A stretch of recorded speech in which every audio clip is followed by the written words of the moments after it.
My father humiliated me in front of over 200 people at a country club. He called me uneducated and worthless, while his entire company was secretly surviving on a system I built. I did not scream or cry. I simply raised my glass, said one sentence that silenced the room, and walked out. Some truths do not need to be shouted to bring an empire down. My name is Sophia Moore, and for the last 14 years, I have been a ghost in my own life, but ghosts, as it turns out, have excellent hearing, and they remember everything. The Oak Ridge Country Club was vibrating with the specific frequency of wealth that demands to be noticed. It was a sound composed of crystal flutes clinking against diamond rings, the low hum of gossip disguised as networking, and the aggressive pop of champagne corks.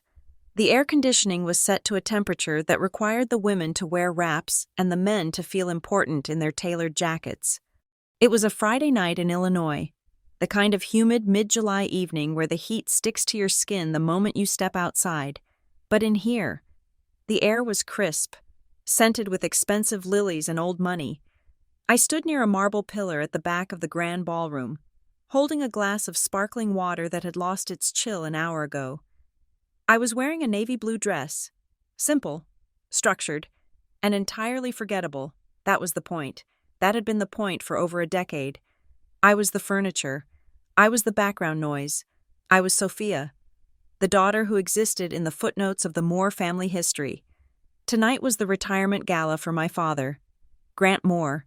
He was stepping down as CEO of Moore Consolidated Services, a logistics and supply chain empire that he had built from the ground up, or so the brochure on every table claimed. In reality, the company had been bleeding cash for 3 years, a fact that was carefully hidden under layers of creative accounting and projected growth charts. The room was packed with 300 of Oak Ridge's elite. There were competitors, partners, local politicians, and people who just wanted to be seen near the power vacuum that my father's retirement would create. They were all waiting for the announcement. They were waiting to see who would take the crown. The lights dimmed, casting the room into a hush of anticipation. A spotlight cut through the darkness, hitting the stage where my father stood. He looked good for 65. He had that silver fox charm, the tan of a man who spent his winters in Florida, and the smile of a shark that had just eaten. "Thank you," he boomed, his voice amplified by the microphone. Rich and commanding. "Thank you all for being here to celebrate not just an end, but a new beginning." Applause rippled through the room. He let it wash over him, basking in it. "I built Moore Consolidated on one principle," he said, placing a hand over his heart. "Family. Because when the markets crash and the world turns its back, family is the only fortress that stands." I took a sip of my warm water to wash down the bile rising in my throat. The irony was so thick, I could almost taste it. "And speaking of family," he continued, gesturing to the side of the stage, "I would be nothing without my rock, my beautiful wife, Daphne." Daphne glided onto the stage. She was wearing a silver gown that cost more than my first car. She looked radiant, playing the part of the devoted wife perfectly. Beaming at the crowd with a practiced humility, she took his hand, and the room cooed. "And," my father said, his voice swelling with pride, "the future of this company, the young man who has shown the tenacity, the vision, and the leadership to carry the torch, my son, Colin Hale." Colin stepped out. He was Daphne's son from her first marriage. He was 26 years old, wore a suit that was too tight in the shoulders, and had the arrogant swagger of a man who had never been told no in his life. He wasn't a Moore by blood, but he was a Moore by design. He was the son my father had always wanted, loud, brash, and entirely moldable. The applause was thunderous. This was the coronation, the transfer of power. Then, the script changed. My father raised a hand to quiet the room. He looked out into the crowd, scanning the faces until his eyes landed on me in the back. The spotlight followed his gaze, swinging wildly until it pinned me against the pillar. I blinked against the sudden glare. "And, of course," my father said, his tone shifting. It was no longer the voice of the proud patriarch. It was the voice he used for bad investments. "We have Sophia back there." The room turned. 300 heads swiveled to look at me. I stood perfectly still, my spine locking into a steel rod. "Sophia," he chuckled, shaking his head as if bemused by a particularly dull child. "My daughter.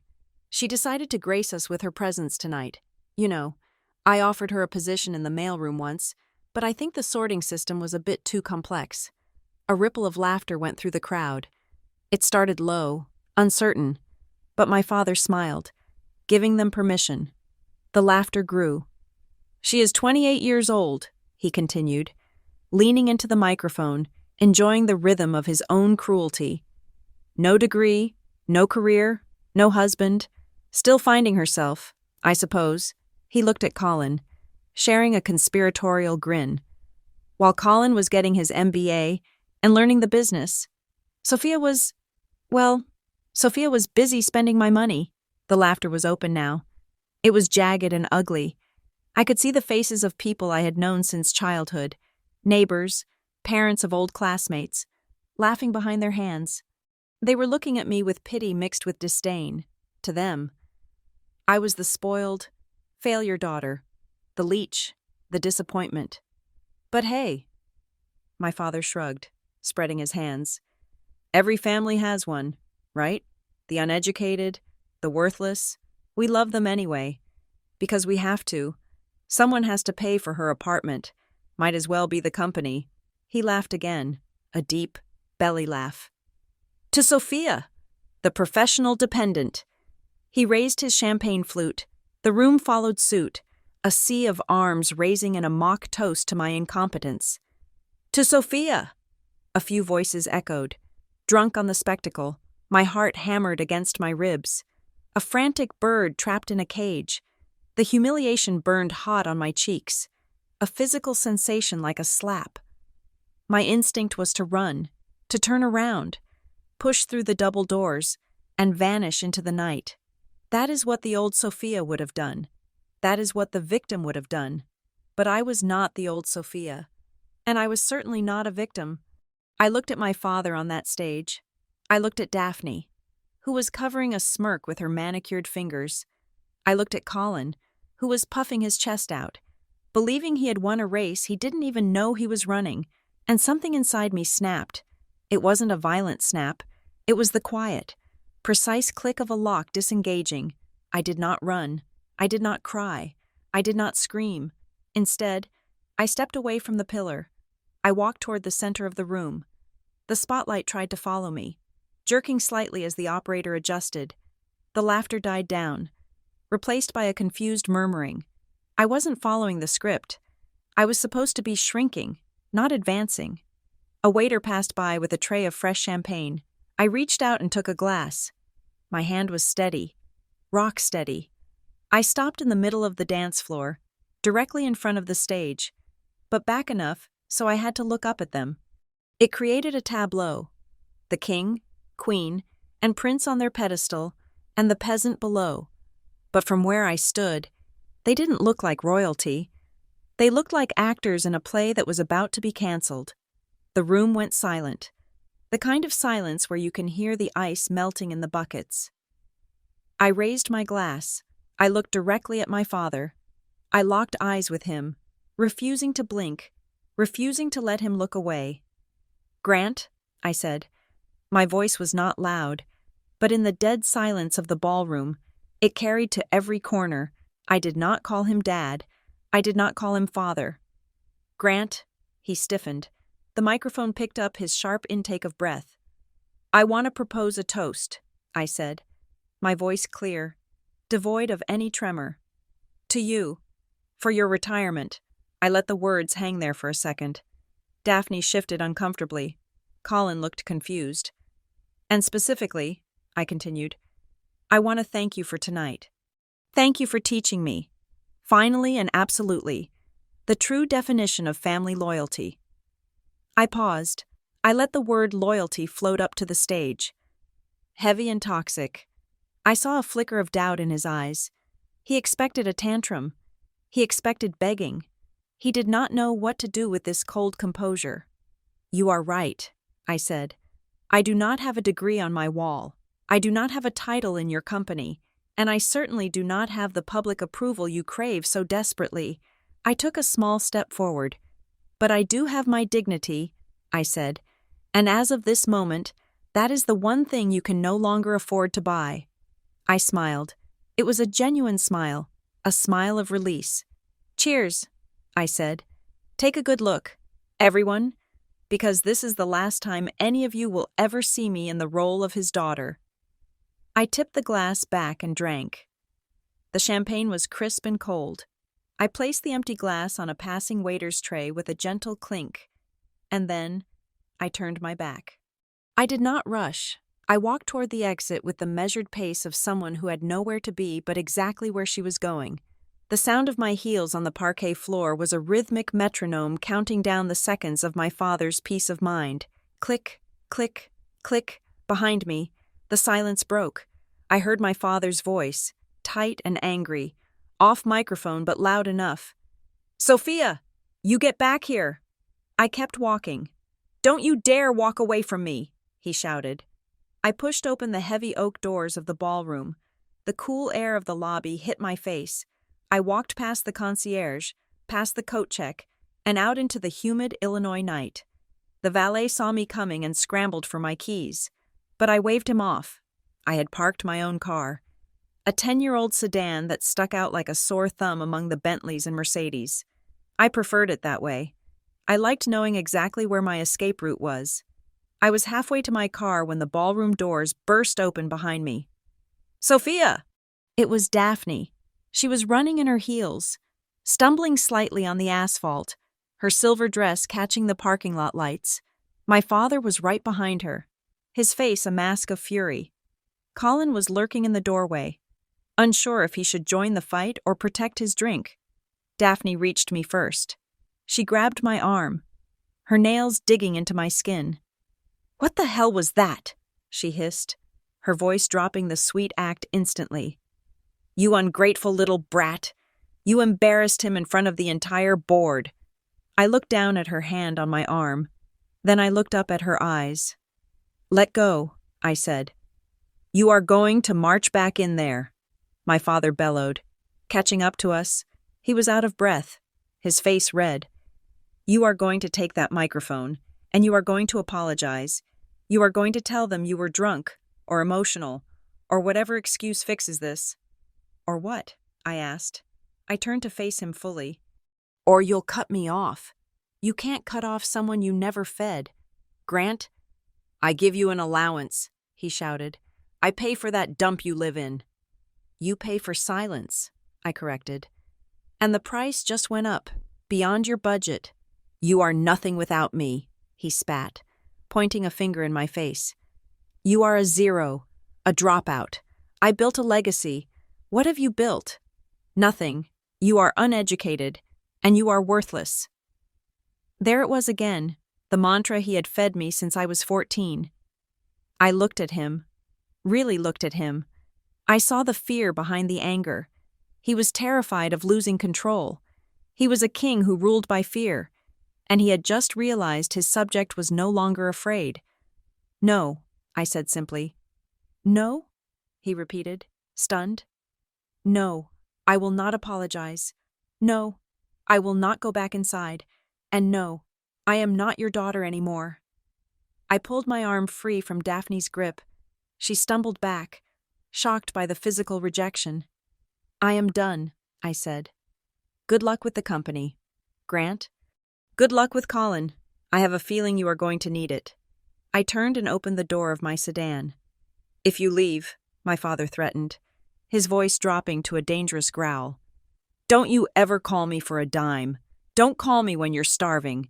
Don't call me when you realize the real world doesn't give handouts to failures." I got into the driver's seat. I looked at him through the open window one last time. "Don't worry," I said. "I won't." I started the engine. It coughed once, then roared to life. I put it in reverse, backed out, and drove away. I watched them in the rearview mirror. Two small figures in expensive clothes. standing under the harsh glare of the street lamps, shrinking smaller and smaller until they were just specks of light in the darkness. My heart was still racing, but my hands were steady on the wheel. I drove out of the country club gates and turned onto the main highway, heading toward the city. The silence in the car was heavy, but it wasn't lonely. It felt like oxygen. My phone, sitting on the passenger seat, buzzed against the leather. I ignored it. It buzzed again, and again, a persistent, rhythmic vibration. I glanced over. It wasn't my father. It wasn't Daphne. The screen lit up with a name. Caleb Reed. Caleb was my business partner, my real partner. I reached over and tapped the speakerphone button. "Tell me," I said, keeping my eyes on the road. "You out?" Caleb's voice was tight, stressed. "I'm out," I said. "It's done." "Good," Caleb said, "because we have a situation. A good situation, but a time-sensitive one." "What is it?" "The contract," Caleb said. "The big one. The logistics overhaul for the Midwest distribution network. The client just sent over the final digital paperwork. They want to close before the quarter ends at midnight." I smiled. A real smile this time. A wolfish smile. "Who is the client, Caleb?" I asked, even though I knew. I just wanted to hear him say it. "It is More Consolidated Services," Caleb said. "Your father's company. The COO just flagged it as critical for survival. They are desperate. Sophia, they are agreeing to the premium rate. They just need the signature from the owner of Black Harbor Metrics." I looked at the road stretching out ahead of me. The highway lights blurred into a stream of gold. My father had just called me worthless. He had just told 300 people that his company was strong, while his COO was frantically emailing a shadow company to save them from collapse, and he had no idea that the hand holding the lifeline was the same hand he had just slapped away. "Send it over," I said to Caleb. "I'm pulling over to sign it now." "Copy that," Caleb said. "By the way, did you tell him?" "Tell him what?" "Who you are," Caleb said. "Who really owns Black Harbor?" I pulled the car onto the shoulder of the highway. I put it in park and looked out at the dark silhouette of the Illinois cornfields. "No," I whispered. "Not yet. I want him to sign the check first." I picked up the phone. The email notification popped up. Subject: Urgent/contract finalization. More Consolidated. To Sophia Moore, Founder, CEO, Black Harbor Metrics. I tapped the screen, opened the document, and scrolled to the signature line. My father thought I was uneducated. He thought I was nothing. I signed my name on the digital line. Sophia Moore. The game had just begun. To understand why I signed that contract with a smile on my face, you have to understand the silence, not the comfortable silence of a library or the peaceful silence of a sleeping house, but the suffocating, heavy silence of being erased. It started 14 years ago. That was the year the house in Oak Ridge stopped feeling like a home and started feeling like a museum where I was the only exhibit that didn't belong. My mother died in the spring. It was a long, hollow illness that seemed to drain the color out of everything, not just her. When she passed, she took the warmth of the walls with her. For a few months, my father, Grant, walked around like a man whose balance sheet didn't add up. He wasn't grieving a wife. He was grieving a disruption to his routine. He didn't know how to operate the machinery of a family without the operator. Then, 6 months later, he found a new operator. Daphne arrived with the efficiency of a corporate merger. She didn't move in. She took over. She brought with her a scent of expensive vanilla, a collection of Louis Vuitton luggage, and Colin. Colin was 12 then, same as me, but while I was the daughter who looked too much like the woman Grant wanted to forget. Colin was a blank slate. He was loud, demanding, and took up space. He threw his backpack on the sofa. He left his shoes in the hallway. He laughed with his mouth open, and my father loved it. He loved the noise.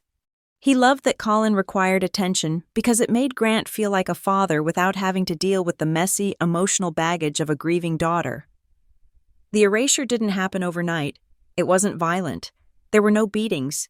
There were no locked closets. It was far more subtle. And because of that, it was far more damaging.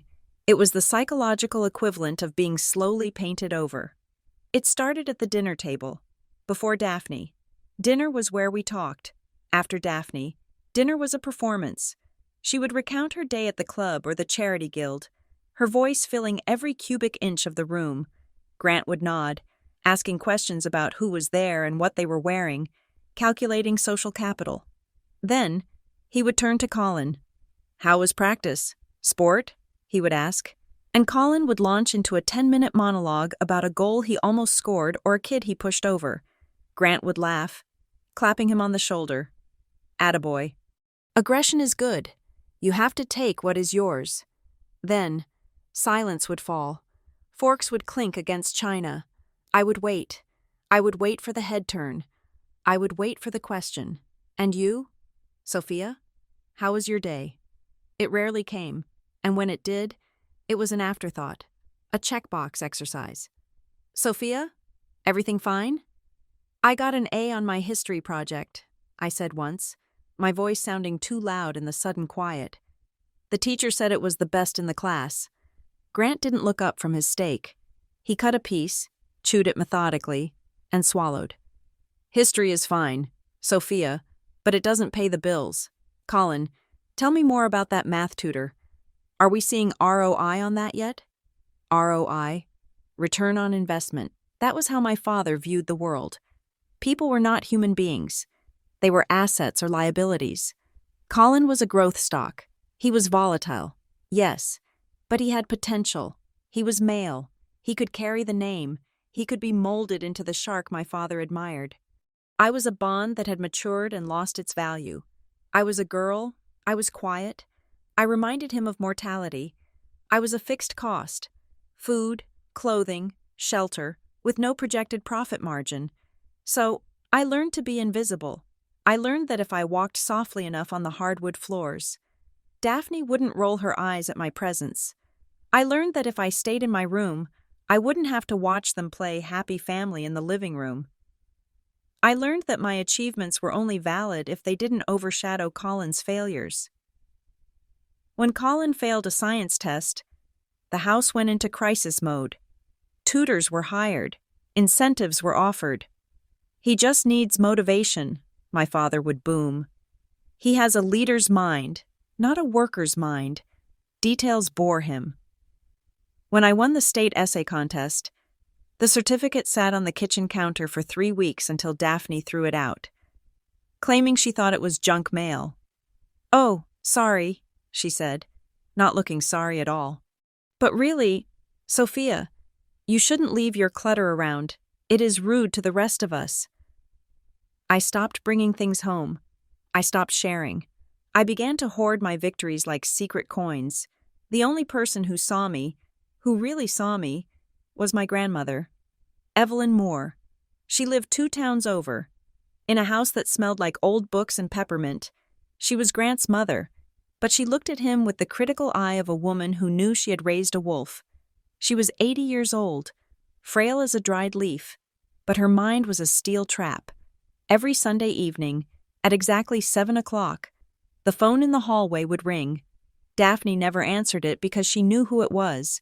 Grant avoided it because he hated her lectures. So, I would answer. "Sophia," her voice would crackle over the line, warm and dry. "Report?" It wasn't a request for gossip. It was a command to exist. I would sit on the floor, twisting the phone cord around my finger, and I would tell her everything. I told her about the books I read. I told her about the business articles I had started reading in the library because I wanted to understand the language my father spoke. I told her how I felt like I was slowly disappearing. One particular Sunday, when I was 16, I was crying. Colin had broken my laptop, accidentally on purpose, and Grant had refused to replace it.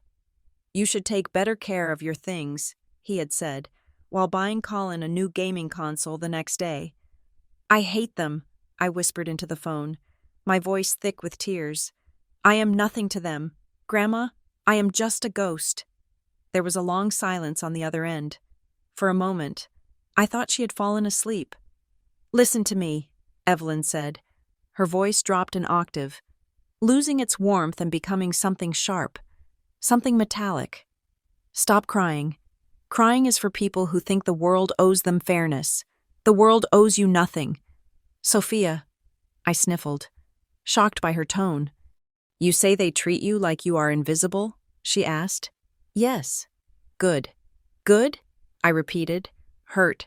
Power is loud. Sophia, she said. Your father is loud. Colin is loud. They announce every move they make. They demand to be looked at. But the most dangerous thing in a room is never the man shouting. It is the person sitting in the corner, watching, listening, and taking notes. I held my breath. You are learning something they will never understand, she continued. You are learning how they work. You are learning their weaknesses because they are too arrogant to hide them from you. They think you are stupid? Let them. They think you are weak? Let them. But it hurts, I whispered. Let it hurt, she snapped. Pain is fuel. Use it. Sophia, the more you are underestimated, the more dangerous you are. If you learn to be silent, do not show them your cards. Do not show them your anger. Build yourself in the dark. And when the time is right, you will not just beat them. You will dismantle them. Dismantle them. That word lodged in my chest like a seed. I stopped crying that night. I washed my face. I went downstairs and walked past the living room where Grant and Colin were watching football, screaming at the television. I didn't look at them with longing anymore. I looked at them as subjects of study. I saw how my father's ego made him reckless. I saw how Colin's laziness made him dependent. I saw the cracks in the foundation. I carried that lesson with me to Madison. I chose the University of Wisconsin because it was close enough to be practical. My father wouldn't pay for out-of-state tuition for a one essential child, but far enough to breathe. College was my boot camp. While other students were partying on State Street, I was in the library. I took a double major in supply chain management and data analytics. I didn't choose them because I loved them. I chose them because they were the mechanics of the world my father claimed to own. I wanted to know how the engine worked better than the man driving the car. I lived in a small dorm room that smelled of instant noodles and stale coffee. I worked 2 jobs, one at the campus bookstore and one waiting tables at a diner on weekends, because the allowance my father sent was barely enough to cover textbooks. He sent exactly $500 a month, a fortune to some, perhaps, but after rent and tuition fees that the partial scholarship didn't cover.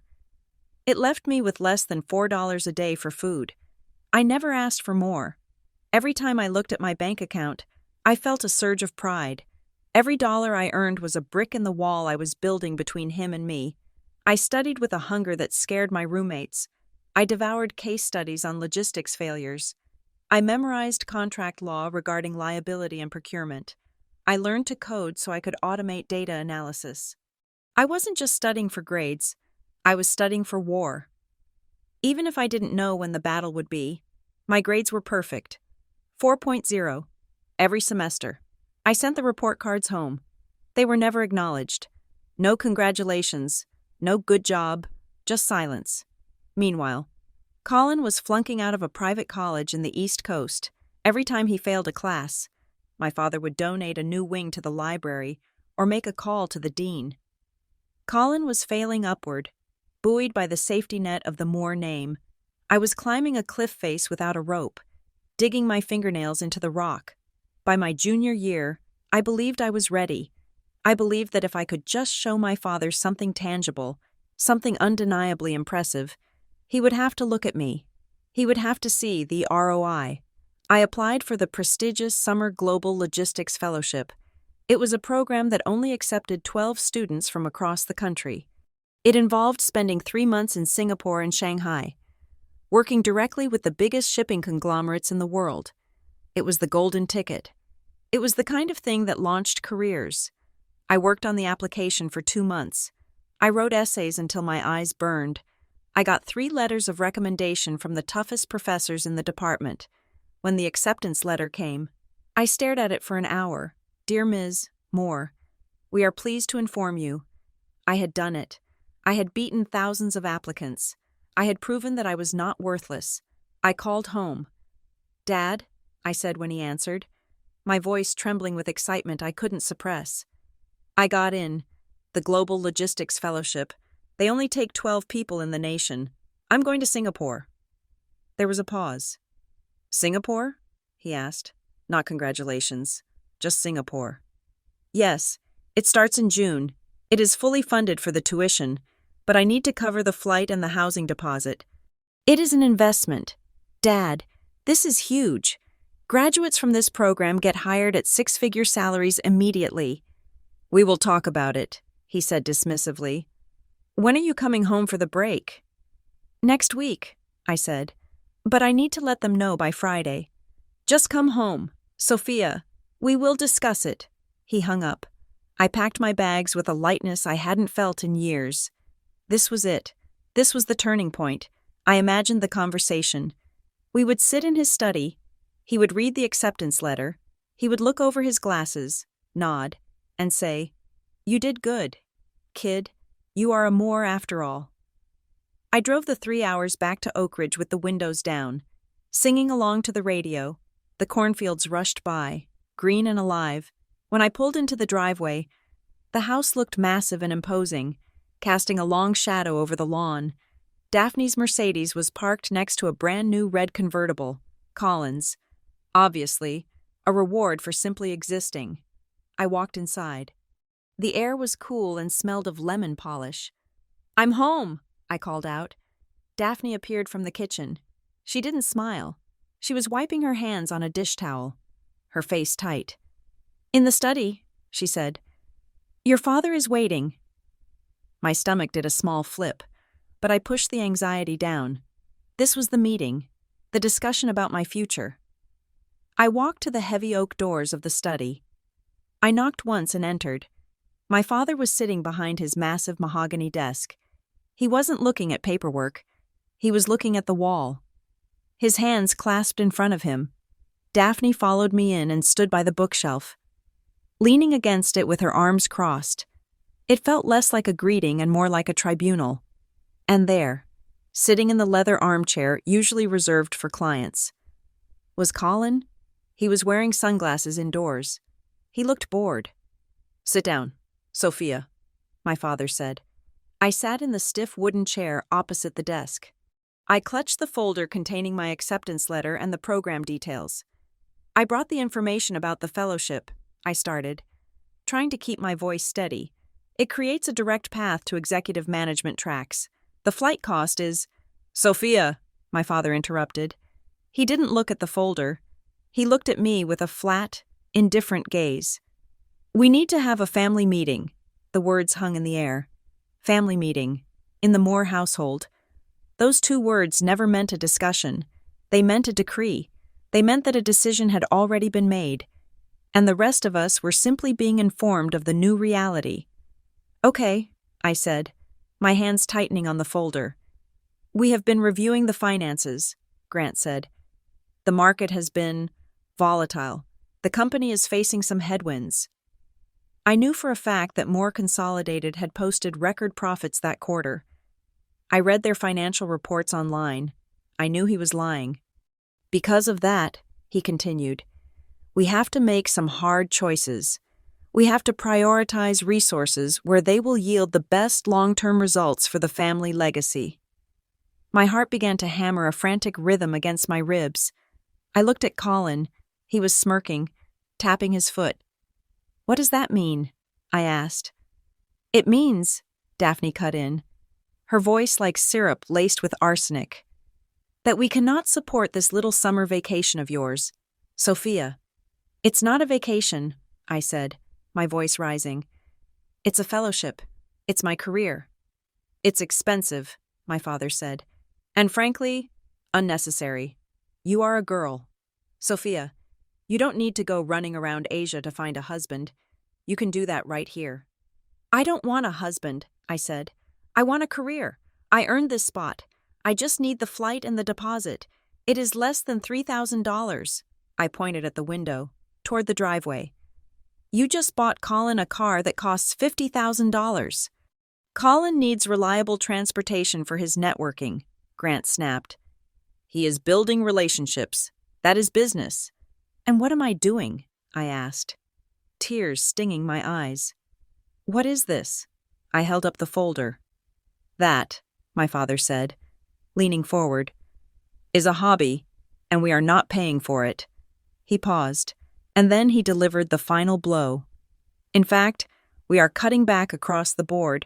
I'm stopping your tuition payments for the fall semester. You need to take a break, take a gap year, come home, help Daphne with the house, maybe get a part-time job, learn the value of $1. I stared at him. The room seemed to tilt. He wasn't just saying no to the summer. He was pulling the plug on my degree. He was yanking me out of college 1 year before graduation. You can't, I whispered. I have a 4.0 GPA. I am on the dean's list. You promised Mom. Don't you bring her into this, he warned, his voice low and dangerous. Circumstances change. The family needs to tighten its belt. Colin has been accepted into a leadership seminar in Europe this fall. It is crucial for his development. We have to prioritize. The silence that followed was absolute. It was the silence of a door slamming shut. It was the silence of a realization hitting the floor. They weren't broke. They just didn't want to spend the money on me. They were taking my tuition, my future, my escape, and funneling it into Colin's leadership seminar. I looked at Colin. He lowered his sunglasses and winked at me. I looked at my father. He was already reaching for a file on his desk, dismissing me. We are done here, Grant said. Go unpack. I sat there for one more second. The folder in my hand felt heavy, like a stone. I remembered Grandma Evelyn's voice. The more you are underestimated, the more dangerous you are. The silence in the study following my father's decree was not empty. It was heavy, suffocating, and absolute. It felt less like a pause in conversation, and more like the air had been sucked out of the room by a depressurization valve. I sat there, the acceptance letter to the fellowship crinkling under the grip of my fingers, looking at the man who had just canceled my future with the same casual indifference he used to cancel a dinner reservation. A break, I repeated, the words tasting like ash. You want me to take a break? It is a strategic pause, my father corrected, shuffling the papers on his desk to signal that the meeting was concluded. We have to look at the liquidity of the household. The market is unstable. I cannot justify bleeding cash for a program that guarantees nothing when we have tangible assets to protect. By assets, he meant Colin. I looked at Daphne. She was examining her manicure, a fresh coat of blood-red lacquer. She sensed my gaze and looked up, offering a smile that did not reach her eyes. It was a smile of pity, the kind a winner bestows upon a loser to appear gracious. Oh, sweetheart, she purred, her voice dripping with that toxic sweetness. Do not look so tragic. Honestly, you are making this into a bigger deal than it is. A degree is nice, sure, but let us be real. A girl like you, with your quiet nature, you do not need a master's degree or a fellowship to have a good life. She walked over and placed a hand on my shoulder. I flinched, but I did not pull away. I had been trained well. You just need to choose the right man, she whispered, as if imparting ancient wisdom. That is the only career that truly pays off for a woman. Look at me. I chose Grant, and now look at the life we have. You could have that too, if you stop trying so hard to be something you are not. I felt a coldness spread through my chest, freezing the tears before they could form. It was a clarifying cold. Mom wanted me to finish, I said, my voice low. Before she died, she made you promise, Dad, she made you promise that my education fund would never be touched. She put that money aside specifically so I wouldn't have to depend on anyone. My father stopped shuffling his papers. He looked up, his eyes hard and flat like stones. Your mother, he said, did not understand the complexities of modern finance, and she certainly did not foresee the economic climate we are in today. Circumstances change. Sophia, A promise made in a different economy is just a sentiment. It is not a contract. It is not a contract. That was it. The final verdict. My mother's dying wish was just a sentiment, easily discarded when it became inconvenient. I did not scream. I did not flip the table. I did not throw the heavy crystal paperweight at the wall, even though every nerve ending in my body was screaming for violence. Instead, I did what I had done for 14 years. I nodded. I swallowed the rage until it settled in my stomach like a ball of lead. I stood up, smoothed down my skirt, and walked out of the room. I was never coming back until I owned the ground they stood on. I stayed for 2 more weeks. I did not stay because I accepted their decision. I stayed because I needed to be sure. I needed to verify the crime before I passed my own sentence. During those 14 days, I moved through the house like a phantom. I packed my belongings slowly, methodically. I sold my textbooks online for a fraction of what I paid. I canceled my lease in Madison. I watched Colin packing for his leadership seminar in Europe, a trip that involved first-class tickets and a stay at a 5-star resort in the Swiss Alps. "It is networking," he told me one afternoon as he threw designer shirts into a leather suitcase. "You wouldn't understand. Sophie, big business happens on the ski slopes, not in the library." I said nothing. I just watched. The truth came out on a Tuesday. We had a small family gathering. My father's brother, Uncle Miller, had come over for drinks. Miller was a loud man, looser with his tongue than my father, especially after 2 glasses of scotch. I was in the kitchen, arranging hors d'oeuvres on a platter, because even though I was a student with a 4.0 GPA, in this house, I was still the help. I could hear them talking in the living room. The acoustics of the house carried sound perfectly through the vents.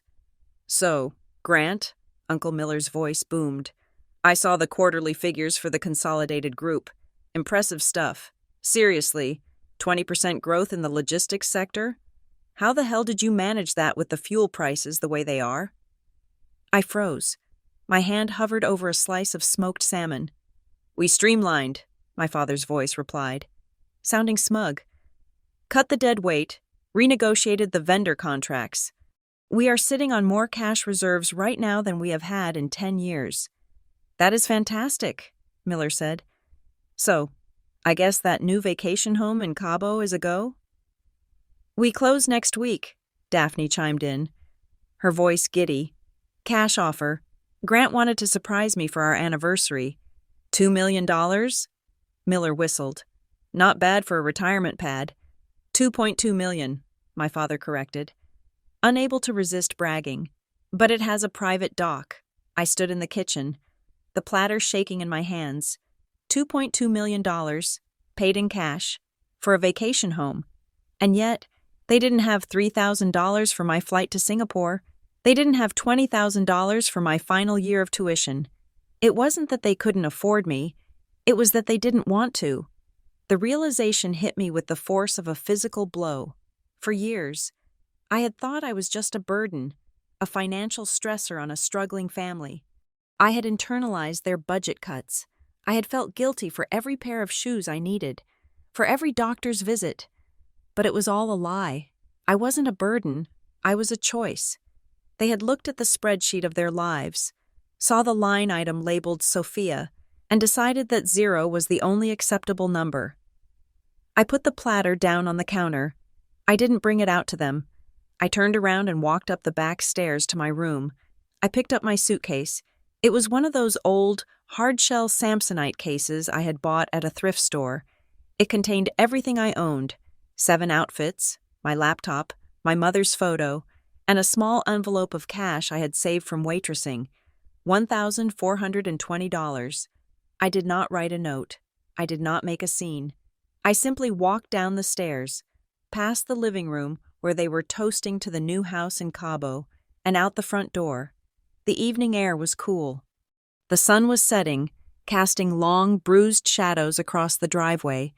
I felt a strange lightness, a terrifying vertigo. I was 20 years old. I had no degree.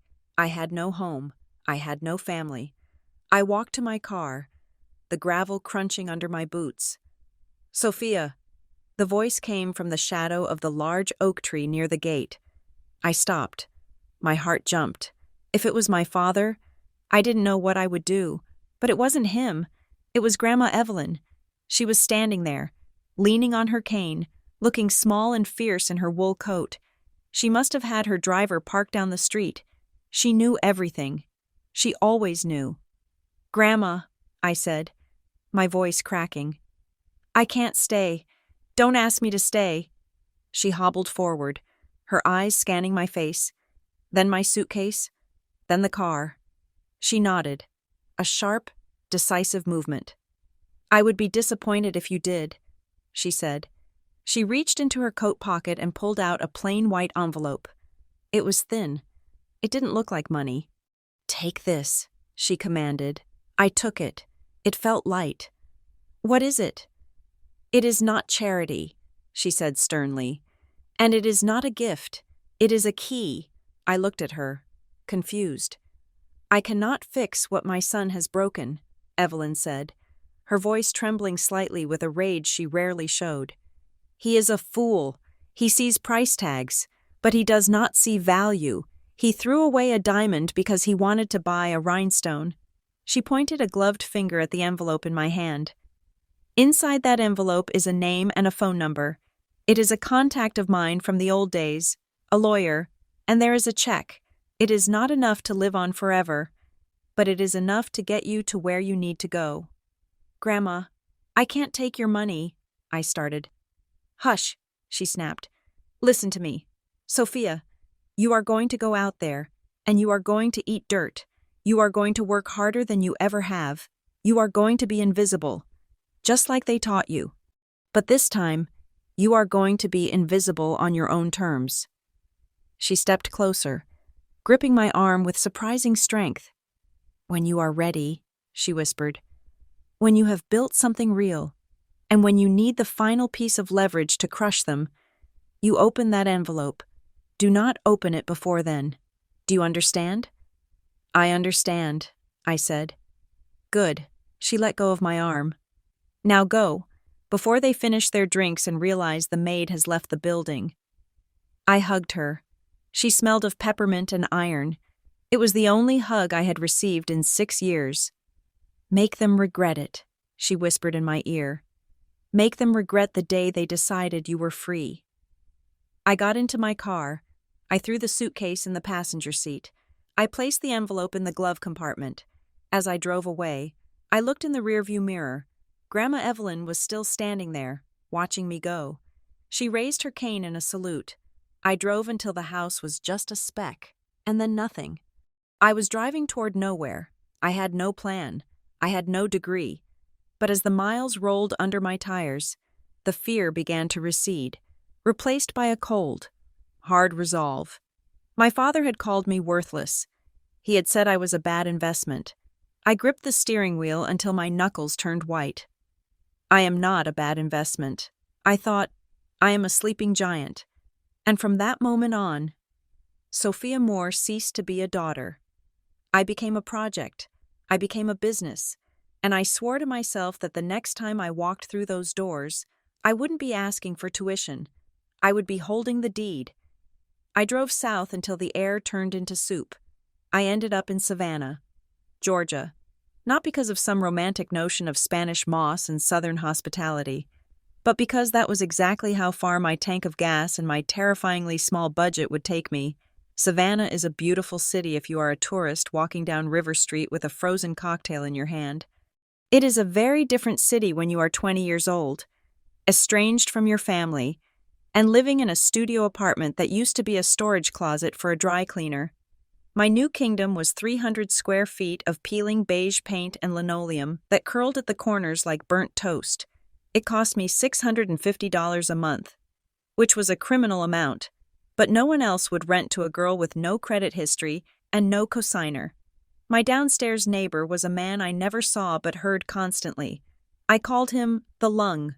Every night at 2 a.m, he would hack and cough with such violence that my thin floorboards would vibrate. That sound became my lullaby. It was the rhythm of the bottom. I did not have time to feel sorry for myself. Self-pity is a luxury for people with safety nets, and I had burned mine on the interstate somewhere outside of Nashville. I got 2 jobs within 3 days. By day, I was an operations assistant at a place called Miller's Freight and Storage. It sounded official, but it was basically a glorified warehouse near the port that smelled of diesel and wet cardboard. My job description was simple. Move paper. I took invoices from the drivers, stamped them, entered the numbers into a computer system that looked like it was built in the 1990s, and filed them. It was mind-numbing work. It was the kind of work my father would have sneered at, calling it labor for the unimaginative by night. I traded the smell of diesel for the smell of fried shrimp. I worked at a tourist trap seafood restaurant called the Salty Crab. I wore a uniform that was too short and an apron that was always stained with cocktail sauce. I learned to balance 4 plates on one arm and smile at tourists who tipped 10% and called me sweetheart while looking at my chest. My life became a blur of numbers and grease. I woke up at 5:30 in the morning. I worked at the warehouse from 7 to 4. I drove to the restaurant and worked from 5 to midnight. I ate leftovers standing over my kitchen sink at 1 in the morning. I slept for 4 hours. Then I did it again. My father had raised me to believe that status was everything.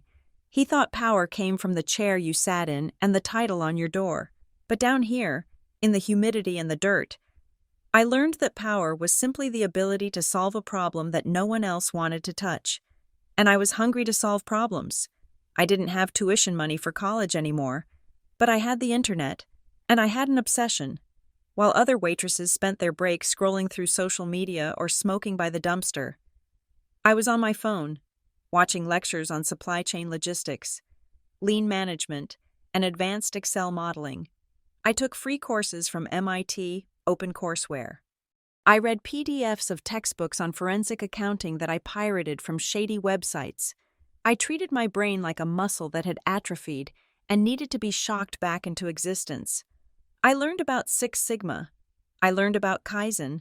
I learned how to read a balance sheet not just for the numbers, but for the story the numbers were trying to hide. But my real education didn't come from a screen. It came from Marla Quinn. Marla was the office manager at Miller's Freight.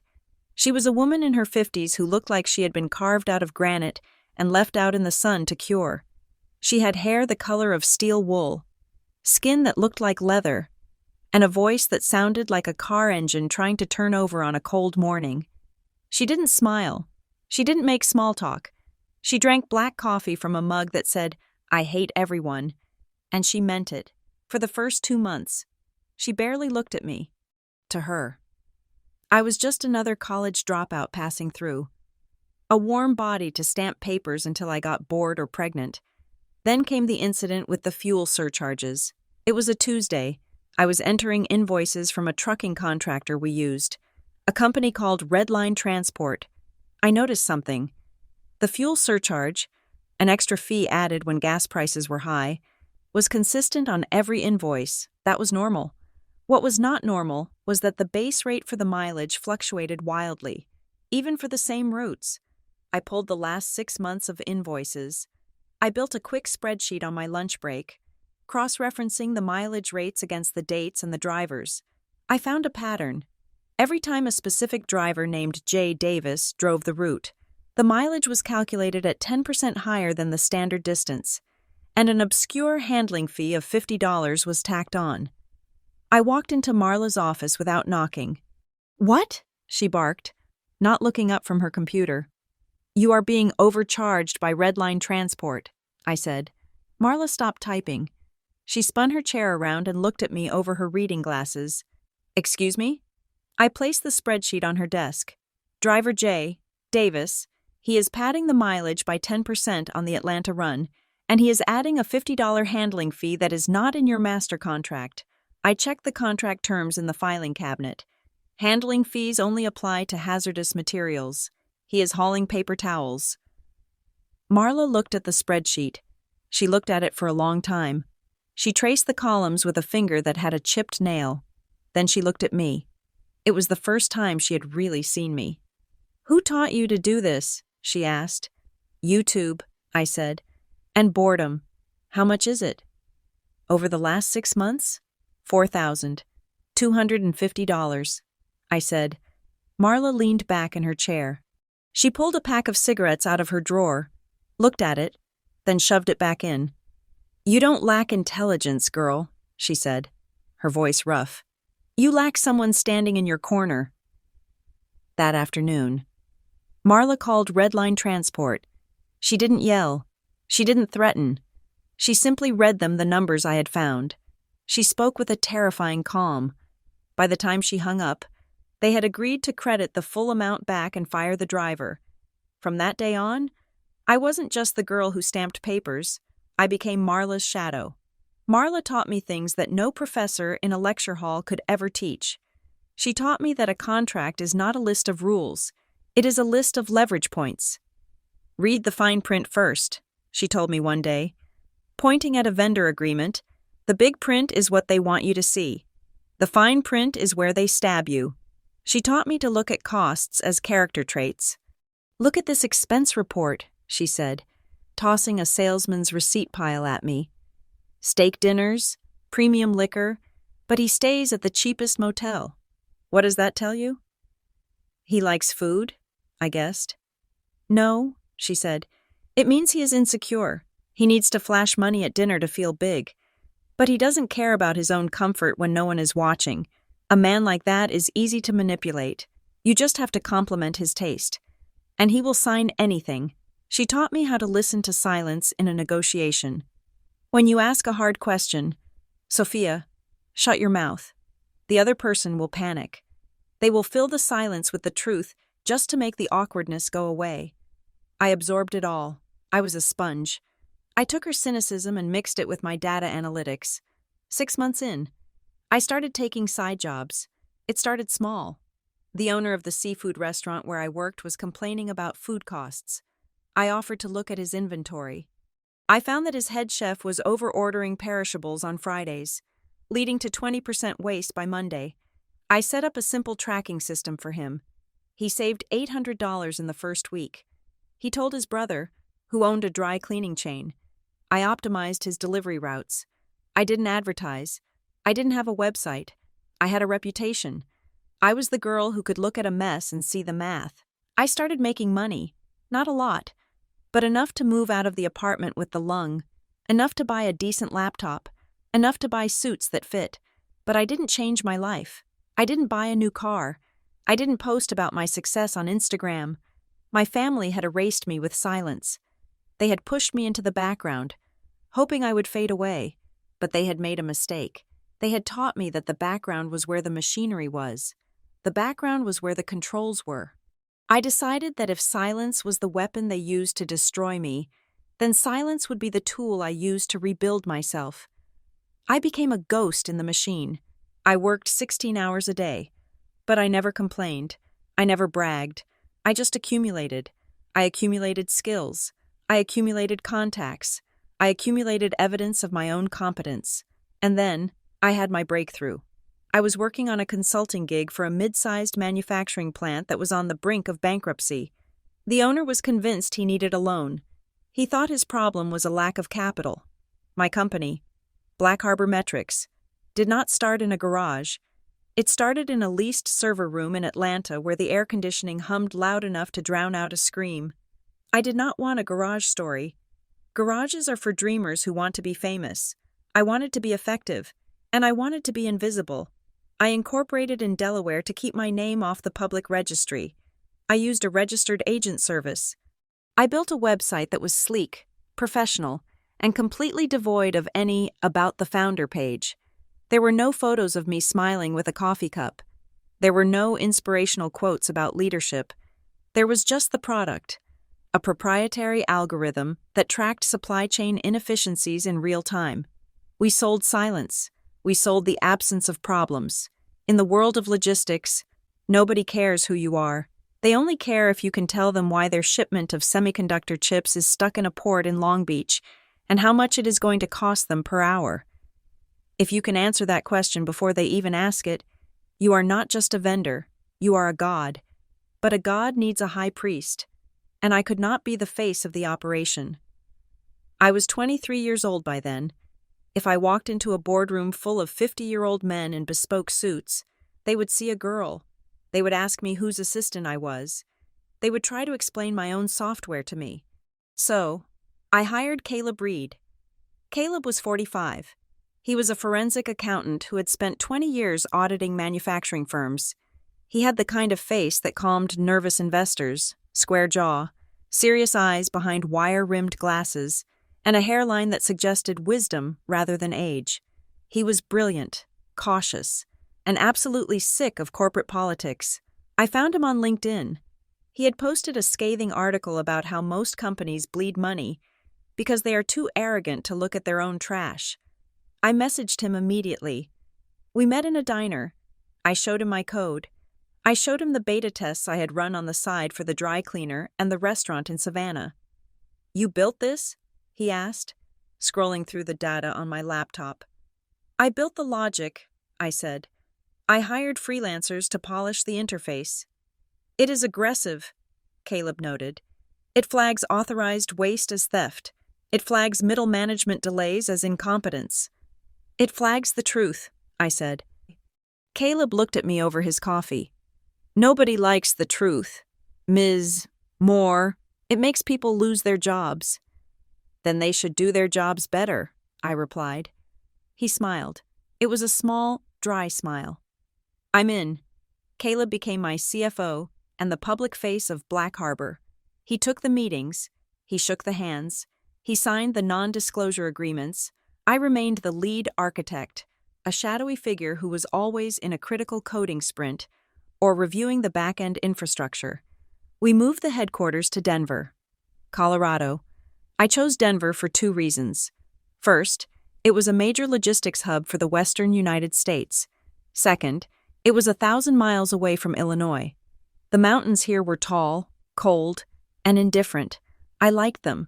They made me feel small in a good way, unlike the way my father made me feel small. We rented a floor in a glass building downtown. I sat in a corner office with a view of the Rockies, but I kept the blinds drawn. I didn't want the view. I wanted the screens. Black Harbor grew. We didn't explode overnight. We crept in like a rising tide. Our first major client was a pharmaceutical distributor in Texas. They were losing 4% of their inventory to spoilage. My system found that their refrigerated trucks were fluctuating in temperature by 3 degrees whenever the drivers stopped for lunch and turned off the engine to save gas. We saved them $2 million in the first quarter. Word spread, not on Twitter, but in the quiet, whiskey-soaked conversations at industry conferences. "There is this firm in Denver," they would say, "Black Harbor. They don't just give you a report, they give you an X-ray." We hired more people. I hired data scientists who were smarter than me. I hired a contract lawyer named Naomi Keller, who had a reputation for being a shark in velvet clothing. Naomi read contracts like they were treasure maps, looking for the traps. I built the culture of Black Harbor on a single principle: value. My father ran his company on fear and loyalty. He expected people to be grateful for their paychecks. I expected people to be excellent, and I paid them significantly above the market rate to ensure they stayed that way. There were no family speeches in our break room. I did not want a family. I wanted a team. "You pay the junior analysts more than the industry standard," Caleb pointed out during a budget review one afternoon. "It is cutting into our margins. Turnover cuts into margins." "Caleb," I said, not looking up from my monitor. "If they are worried about rent, they aren't thinking about the code. I want them thinking about the code." Caleb sighed, but he signed the payroll authorization. He was the brake, and I was the gas. It worked, but Caleb was also curious. "When are you going to stop hiding?" he asked me one evening. It was late. The office was empty, the cleaning crew vacuuming the hallway outside. We were drinking cheap scotch from paper cups. "I am not hiding," I said. "I am operating." "You own 80% of a company that is projected to net $10 million this year," Caleb said. "You should be on the cover of Forbes. You should be doing TED Talks. Why are you letting me take the credit?" I swirled the scotch in my cup. "Credit is a liability. Caleb, attention is a liability. When people know who you are, they start looking for cracks in your armor. They start looking at your history. Your history? Caleb raised an eyebrow. You are 24. What history could you possibly have? A parking ticket? I looked at him. I trusted Caleb, but I hadn't told him everything. He knew I was estranged from my family. He didn't know that my family was the Moore family of Illinois. He didn't know that my father was Grant Moore, a man whose picture hung in the Logistics Hall of Fame, despite the fact that his company was currently held together by duct tape and nostalgia. I am waiting, I said. For what? For the moment when my name is no longer an anchor, I said. For the moment when, if someone says Sophia Moore, they think of this building, not of the girl who wasn't good enough for her daddy's country club. Caleb watched me for a long moment. He was a smart man. He realized then that Black Harbor wasn't just a business for me. It was a weapon. He didn't ask any more questions. The weapon was sharpened on a Tuesday in November. We had started using a third-party brokerage firm to acquire new clients. It was a way to scale up without having to build a massive sales team. The brokers would find companies in distress, companies that needed our analytics to survive an audit or a merger, and they would bring the contracts to us. We would sign the service agreement, plug in our systems, and get to work. I was in my office, reviewing a stack of new potential contracts that the brokerage had sent over. Most of them were standard. A grocery chain in Ohio, an auto parts manufacturer in Detroit. Then I flipped the page to the third file. My heart stopped. It actually physically stopped beating for a second, then kicked back in with a violent thud against my ribs. Client name, Moore Consolidated Services. Headquarters, Oak Ridge, Illinois. Representative, Grant Moore. CEO. Contact, Colin Hale, VP of Operations. I stared at the paper. The letters seemed to vibrate. It was impossible, and yet, it was inevitable. I knew my father's company was struggling. I kept tabs on them through public filings. Their stock price had been stagnant for 3 years. They had missed their earnings targets for 2 consecutive quarters. But to see them here, in my pile of distressed asset buying, was surreal. They had gone to a broker. They were looking for a solution to their bleeding margins. And the broker, knowing that Black Harbor was the best in the business for forensic supply chain analysis, had brought them to us. They didn't know.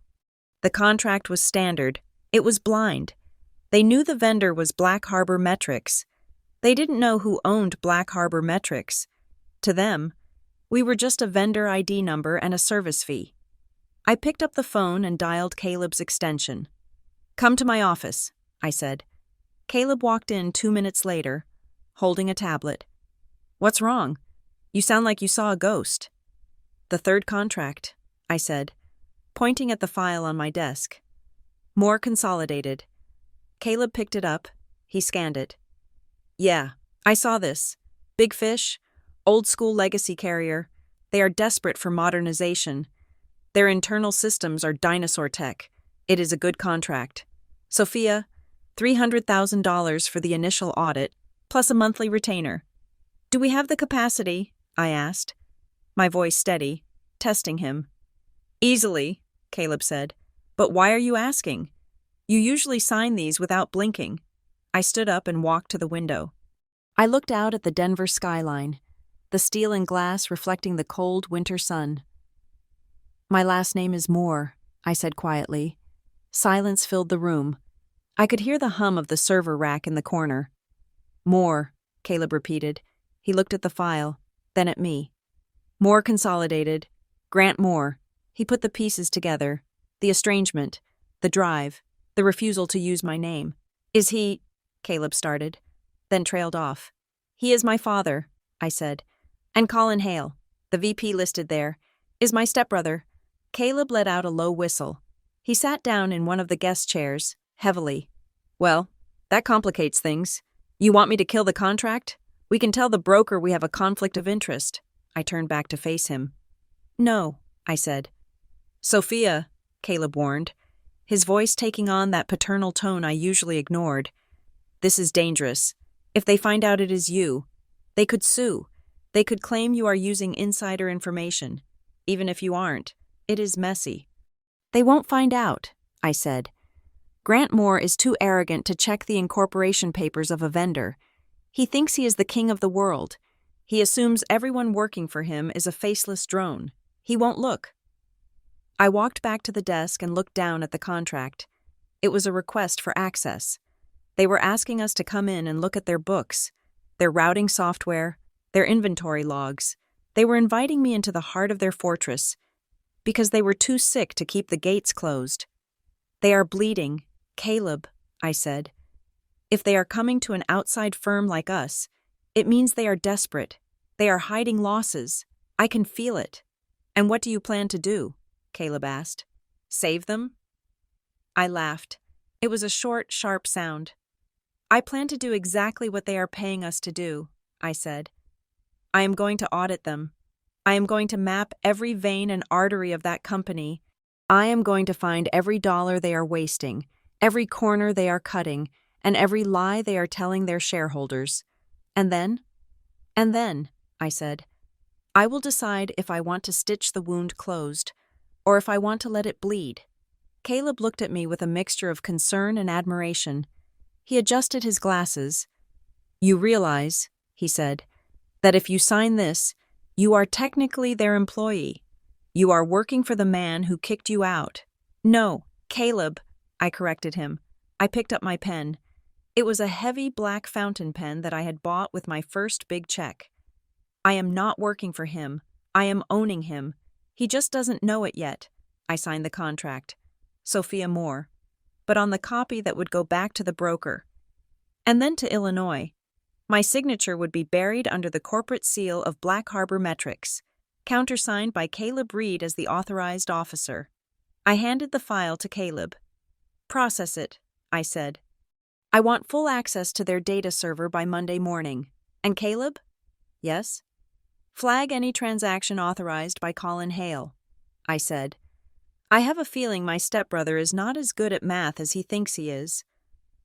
Caleb nodded. He took the file and walked to the door. He paused with his hand on the handle. You know, he said, revenge is a distraction. It's bad for business. This isn't revenge, I said, sitting back in my chair. This is due diligence. The door clicked shut. I sat alone in my office. The sun went down behind the mountains, casting the room into shadow. I didn't turn on the lights. I just sat there, thinking about my father in his country club, clinking glasses, thinking he was safe. Life had just handed me a chessboard. My father's king was sitting in the center, unprotected, and I had just moved my queen out of the shadows. The game was on. The call that Evelyn Moore had passed away came on a Tuesday morning. It was a gray, featureless day in Denver, the kind where the clouds hang low enough to scrape the tops of the skyscrapers. I was in a budget meeting with Caleb when my personal phone buzzed. I didn't recognize the number, but I answered it anyway. It was the hospice nurse. She was kind, professional, and brief. Grandma Evelyn had gone in her sleep. I did not cry in the office. I finished the meeting. I signed 3 authorization forms. Then, I drove home, sat on my floor, and stared at the wall for 2 hours. The only person in that family who had ever looked at me and seen a human being was gone. I flew back to Illinois for the funeral. I did not take a private jet. Even though Black Harbor could afford it now, I flew commercial, coach, wearing a black trench coat and sunglasses that covered half my face. I rented a nondescript sedan at O'Hare and drove the familiar roads to Oak Ridge. The funeral was held at the Old Stone Episcopal Church, where the Moores had been members for 3 generations. The parking lot was full of luxury cars. The air smelled of rain and expensive lilies. I did not sit with the family. I walked in just as the service was starting and slipped into the very last pew, hidden in the shadows of the choir loft. From there, I could see the backs of their heads. My father, Grant, stood in the front row. He was wearing a suit that cost more than my first year of rent. He looked somber. His head bowed at the perfect angle of grieving patriarch. Beside him, Daphne was dabbing her eyes with a lace handkerchief, performing sorrow with the skill of a B-list actress. Colin was checking his watch. They looked like a portrait of dynasty. They looked like they belonged on a holiday card. I sat alone. I was the ghost in the back row, the smudge on the lens. When the service ended, I did not go to the burial. I did not go to the reception at the house. I knew that if I walked into that crowd, my father would either make a scene about my disrespect or try to use my presence to show that the family was united. I would give him neither. I waited until the church was empty. Then, I walked up the aisle to the front. The casket was closed, covered in a spray of white roses. I placed my hand on the cold wood. "I did it, Grandma," I whispered. "I built the machine." I left before the sexton could ask who I was. I stayed in a hotel near the airport, planning to fly back to Denver the next morning. But that night, my phone rang again. It was a man named Arthur Sterling. I knew the name. He was Evelyn's personal attorney, a man as ancient and stubborn as the oak trees in her yard. "Miss Moore," his voice rasped. "I saw you at the service. You left before I could speak with you. I didn't think I was needed. Mr. Sterling." "You were the only one needed," he said. "I have a package for you. Instructions from your grandmother. It cannot be mailed. I need you to come to my office tomorrow morning, 9 o'clock, alone." I postponed my flight. Arthur Sterling's office was in a brick building in downtown Chicago that smelled of cigar smoke and legal dust. He sat behind a desk that looked like a fortress, surrounded by walls of leather-bound books. He didn't offer me coffee. He simply unlocked a drawer, pulled out a thick, sealed manila envelope, and slid it across the mahogany surface. "She updated this 6 months ago," Sterling said. "She was very specific. No one in your family knows this exists. If you tell them, that is your business. But she advised against it." I picked up the envelope. It was heavy. "What is it?" "It is a trust," Sterling said. "She liquidated her personal portfolio, the assets that were not tied to the Moore family estate or the company shares. She converted everything to cash and bonds." He handed me a summary sheet. I looked at the number at the bottom. $750,000. My breath hitched. This wasn't just help. This was capital. This was war chest money. "Why?" I asked. "Read the letter," Sterling said. He stood up and turned to look out the window, giving me privacy. I broke the wax seal on the envelope inside. There was a handwritten letter on Evelyn's personalized stationery. Her handwriting was shaky, the loops of the letters trembling with age, but the ink was dark and firm. "My dearest Sophia, if you are reading this, I am gone, and you are likely sitting in Arthur's stuffy office wondering why I did this. I watched you leave that day 4 years ago. I watched you drive away in that terrible car, and it broke my heart. But I knew you had to go. If you had stayed, they would have eaten you alive. They would have turned you into a piece of furniture in your own life.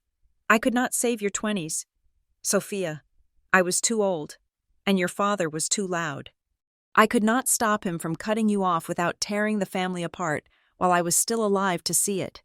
That was my cowardice, and I am sorry, but I can save your 30s. Take this money. Do not spend it on shoes. Do not spend it on a house. Put it into that fire I see burning in you. Use it to build your wall so high that Grant Moore can never climb over it again. However, there is something else you must know. Something I found out too late. I always thought Grant cut your tuition because he was stingy. I thought he was just prioritizing Colin because he is a fool, but I was wrong. He didn't cut your funding because he wanted to. He cut it because he had to. Turn the page. Sophia, my hands were shaking. I turned the letter over. Behind it was a photocopy of a bank statement. It was dated October of the year I was 19, 2 months before the family meeting where my father told me I had to quit school.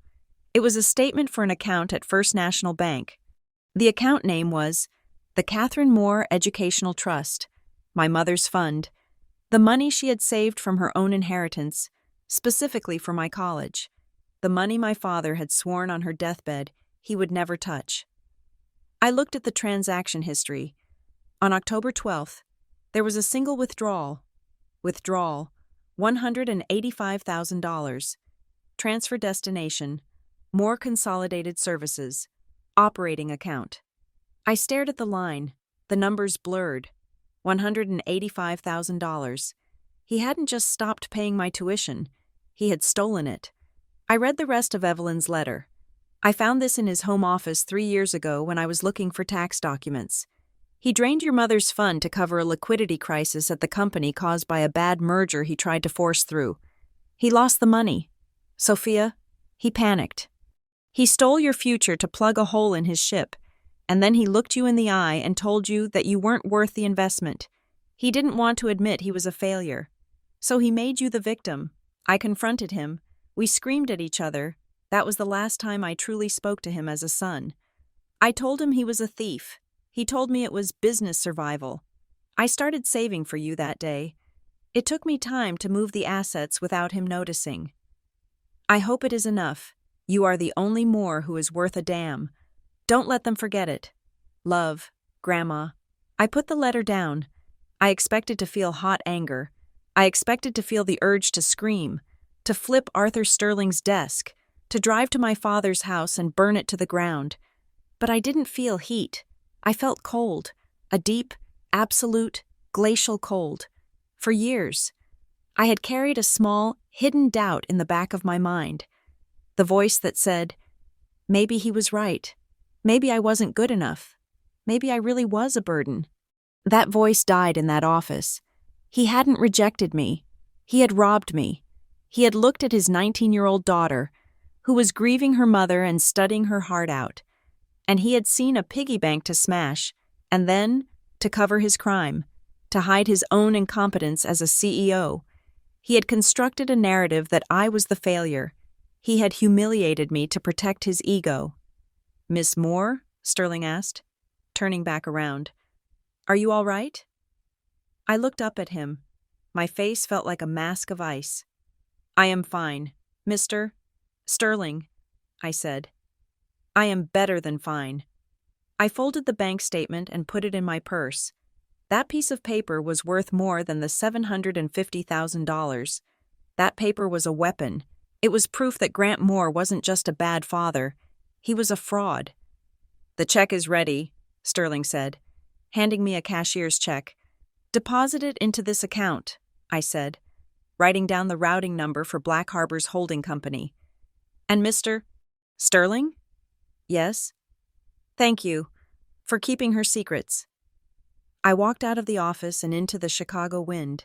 It cut through my coat, but I didn't feel it. I felt invincible. I flew back to Denver that afternoon. I went straight to the office from the airport. It was 7 in the evening, but the lights were still on. Caleb was in my office, pacing. He looked stressed. He had 3 empty coffee cups on my desk. You're back, he said, looking relieved. How was it? It was informative, I said, hanging up my coat. What is the emergency? Caleb? It's more consolidated, Caleb said. They are panicking. I sat down in my chair and turned on my monitor. The blue light washed over my face. Explain, I said. The initial audit contract we signed? The 3-month review? Caleb tapped a folder on the desk. It expires in 10 days, and they just realized that without our system, their new distribution network collapses. They didn't integrate the data. They just rented our view of it. If we pull the plug, they go blind again. And they want to renew, but not just renew. They want a long-term partnership, 5 years, exclusive rights to our predictive modeling for the Midwest region. They sent over a proposal while you were in the air. They are offering double our standard retainer. Caleb laughed nervously. They are terrified. Sophia, they know their cue. 4 numbers are garbage without our efficiency metrics propping them up. I looked at the proposal on the screen. It was signed by Colin Hale. Subject: Strategic Partnership Extension. Urgent. They were begging.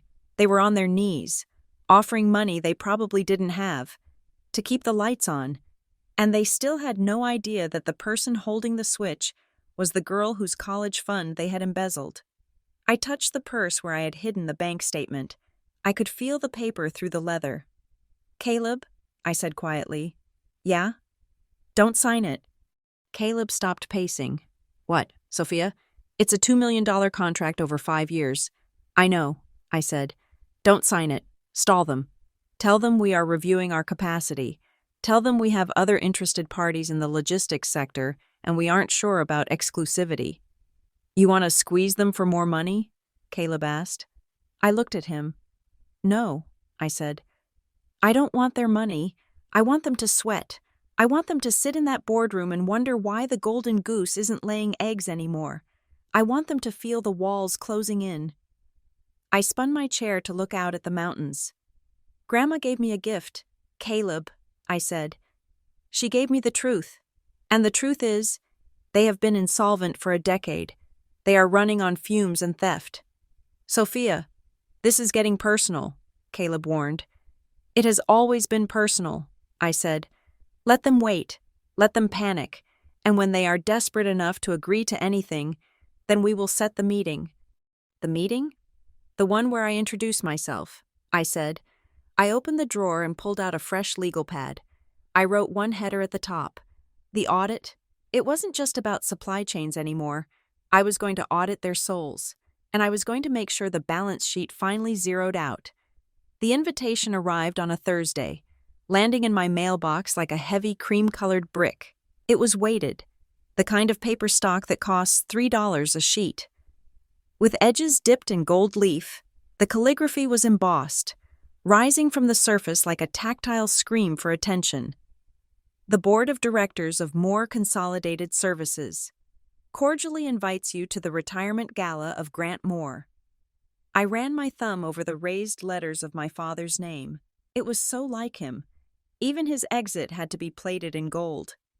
I took the invitation to the office the next morning and tossed it onto Caleb's desk. It landed with a solid thud. Table 19, Caleb noted, picking it up and checking the RSVP card tucked inside. That is the overflow table. Sophia, that is where they put the second cousins and the people they felt obligated to invite, but hope will not actually show up. I know, I said, pouring myself a black coffee.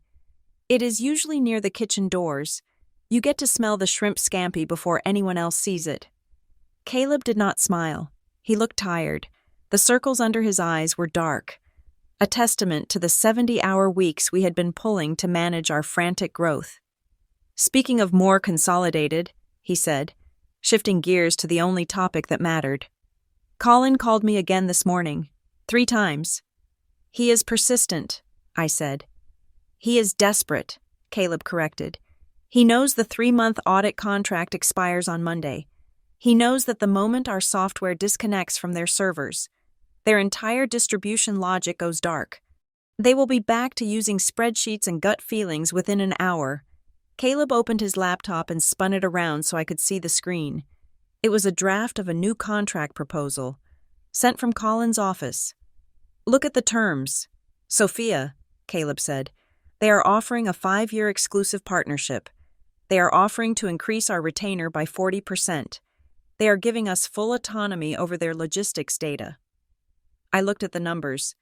$2 million a year, guaranteed for 5 years, $10 million total. It was the kind of contract that would stabilize Black Harbor for a decade. It was the kind of deal most startups dream of. He is terrified, Caleb said softly. Grant is retiring. He is handing the keys to Colin. And Colin knows he cannot drive the car. He needs us to drive it for him, from the back seat, while he waves to the crowd. I stared at the screen. The irony was a physical weight in my chest. My stepbrother, the leader, was begging to pay me millions of dollars to do his job for him, all while having no idea he was negotiating with the sister he had helped cast aside. Do not sign it, I said.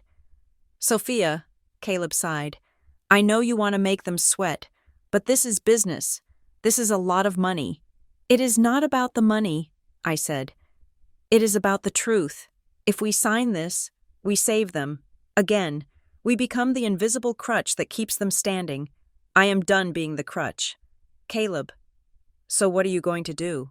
He asked. Are you going to go to this party? I looked at the gold-edged invitation on the desk. I had every reason not to go. I had the stolen trust fund documents in my safe. I had a successful company. I had a life that was entirely my own. Walking back into that country club was a regression. It was walking back into the lion's den when I was finally free of the cage, but I needed to see it. I needed to see the lie one last time. I needed to see my father standing on that stage, accepting applause for a success that belonged to me. I needed to see him look me in the eye and dismiss me, so that when I finally pulled the trigger on his company, I would not feel a single ounce of remorse. "Yes," I said, "I am going. I want to see what a $2 million desperation looks like in a tuxedo." I arrived at the Oak Ridge Country Club 20 minutes late. I drove my 10-year-old sedan, parking it between a Bentley and a Porsche Cayenne. The valet looked at my car with open disdain, but I tossed him a $20 bill and walked past him before he could sneer. I wore the navy blue dress. It was expensive. Silk, tailored in Italy, but it was understated. It was designed to deflect attention, not attract it. I pulled my hair back. I wore no jewelry. I was the canvas, not the paint. The ballroom was exactly as I remembered it from my childhood. The chandeliers were massive, dripping with crystals that fractured the light into 1,000 rainbows. The air was thick with the scent of expensive perfume and the low, murmuring hum of 300 people pretending to like each other. I found table 19. It was exactly where I predicted, in the back corner, right next to the swinging double doors of the service entrance. Every time a waiter walked out with a tray, a blast of hot, kitchen air hit the back of my neck. My table mates were a collection of forgotten souls. There was an elderly cousin who was hard of hearing, a former secretary who had been retired for a decade, and a man who I think was Grant's golf instructor from the 90s. I sat down. I ordered a sparkling water. I waited. The lights dimmed. The program began. It was a masterclass in revisionist history. A video montage played on 2 large screens, showing black and white photos of my father founding the company, standing in warehouses, shaking hands with senators. The narration spoke of his vision, his grit, and his unwavering commitment to excellence. I watched, impassive. I knew the truth. I knew about the near bankruptcies. I knew about the stolen college funds. I knew that the vision was mostly luck and ruthlessness. Then, Grant took the stage. He looked every inch the titan of industry. His tuxedo was flawless. His hair was silver and perfectly coiffed. He gripped the podium with hands that looked strong, hands that had never actually lifted a crate in their life. "Thank you," he boomed. "Thank you all." He went through the standard thank yous. He thanked the board. He thanked the employees. And then, he started talking about the turnaround. "3 years ago," my father said, his voice dropping to a serious, confidential register, "people said More Consolidated was tired. They said we couldn't keep up with the digital age. They said we were dinosaurs." He paused for effect. A few people in the front row chuckled nervously. "But I knew better," Grant declared. "I knew that this company had a spine of steel. We made hard choices. We streamlined. And we found partners, silent partners in the technology sector, who helped us modernize our vision." I stiffened. "We implemented systems," he continued, gesturing vaguely with his hand. "Advanced metrics, predictive analytics. We didn't just catch up to the market, we surpassed it. And today, I am proud to say that our efficiency rating is the highest in the Midwest." Applause broke out. It was loud, enthusiastic applause. I sat perfectly still, my hand gripping my glass. He was talking about Black Harbor. He was bragging about my work. He was taking credit for the very system I had built in a server room in Atlanta while eating ramen noodles because he had cut me off. He was standing there, claiming ownership of my genius, completely unaware that the architect of his salvation was sitting by the kitchen door, listening to the dishwasher cycle. It was the ultimate theft. He hadn't just stolen my money. He was stealing my mind. He smiled, basking in the adoration. Then he pivoted to the personal. "But a man is nothing without family," he said. He introduced Daphne. She walked out. glittering. He introduced Colin. Colin walked out, looking like he had already started celebrating with the open bar. "My son," Grant said, clapping a hand on Colin's shoulder. "The future. He has the fire. He has the degree. He is ready to lead." Colin beamed. The crowd cheered. And then, Grant's eyes began to scan the room. He was looking for the punchline. He was looking for the foil to make his perfect family look even brighter. His eyes found me in the back corner. The spotlight swung. It hit me with the force of a physical blow, blinding me for a second. "And, of course," Grant said, his tone shifting from pride to a mockery that was disguised as affection. "We have Sophia." The room turned. "My daughter," he said. "She made it. I wasn't sure if she would find the venue. Directions have never been her strong suit." Laughter. Cheap, easy laughter. "Sophia is finding herself," Grant said. "She is taking the scenic route through life. No degree yet, no career to speak of. But hey, she is here, enjoying the free champagne." He leaned into the microphone. "You know," he said, "I tried to get her into the business, but it takes a certain kind of discipline to run a company. It takes education. It takes grit. And let's be honest, some people are built for the boardroom, and some people are built for, well, spending their father's money." The crowd laughed harder. It was a cruel sound. It was the sound of a pack turning on the weakest member because the alpha told them to. "But we love her," Grant said, spreading his hands. "Even the uneducated, even the worthless. Family is family, right?" "Cheers to Sophia!" someone shouted from the front, probably one of Colin's friends. "To Sophia!"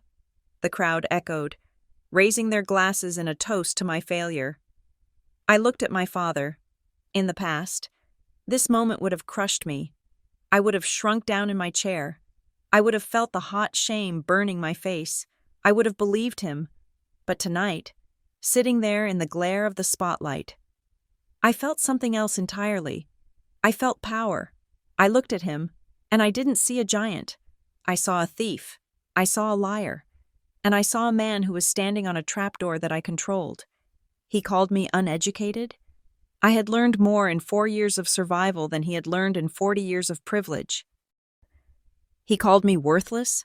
My worthless brain was the only thing keeping his stock price from collapsing. He called me a spender of his money. He was the one who had drained my mother's legacy to cover his own mistakes. The irony was so sharp it could cut glass. He was mocking the only person in the room who could destroy him. I stood up. The chair scraped against the floor. A harsh sound in the laughter. I walked out of the spotlight and into the darkness of the center aisle. I walked until I was standing in the middle of the room. Looking up at him, the laughter died down. People sensed a shift in the atmosphere. They expected me to run. They didn't expect me to advance. I raised my glass of warm water. "Grant," I said. The room went silent. "I want to propose a toast," I said. My voice was steady, projecting to the back of the room without a microphone. "To you, for your retirement." He stared at me, confused by my lack of tears. "And specifically," I continued, "I want to thank you for tonight. Thank you for teaching me, finally and absolutely, the true definition of family loyalty." I saw Daphne stiffen. I saw Colin frown. "You are right," I said. "I do not have a degree on my wall.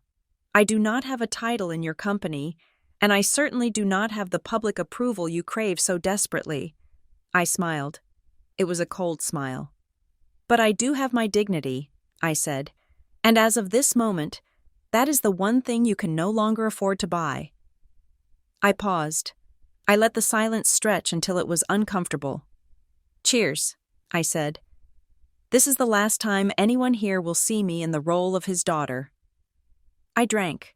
I set the glass down, and then I turned around and walked out. I heard him shouting behind me. I heard Daphne running after me.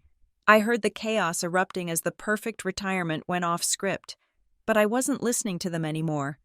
As I pushed through the heavy doors and walked into the cool night air, my mind was already 3 steps ahead.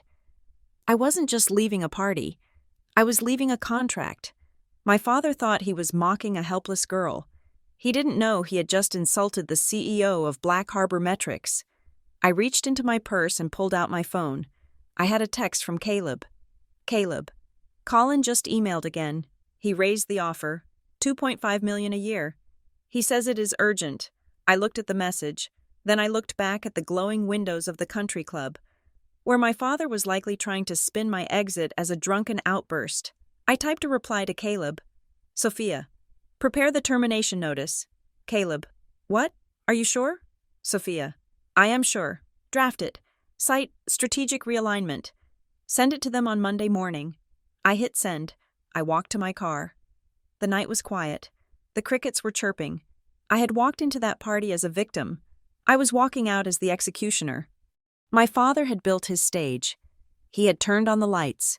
He had invited the audience. Now, I was going to cut the power. The fallout from the gala was immediate, precise, and entirely predictable. By Saturday morning, the narrative had already been written, polished, and distributed to the whisper network of Oak Ridge. My father did not wait for the dust to settle. He knew that in the absence of a story, people would invent their own, so he gave them one that suited him. I heard it first from an old acquaintance, a girl I had gone to high school with, who now worked in PR for a rival firm. She texted me, ostensibly to check in, but really to fish for gossip. I heard about last night, she wrote. Are you okay? People are saying you had a bit of a breakdown. It must be so hard. Dealing with everything. Take care of yourself. Breakdown. That was the word they chose. It was a useful word.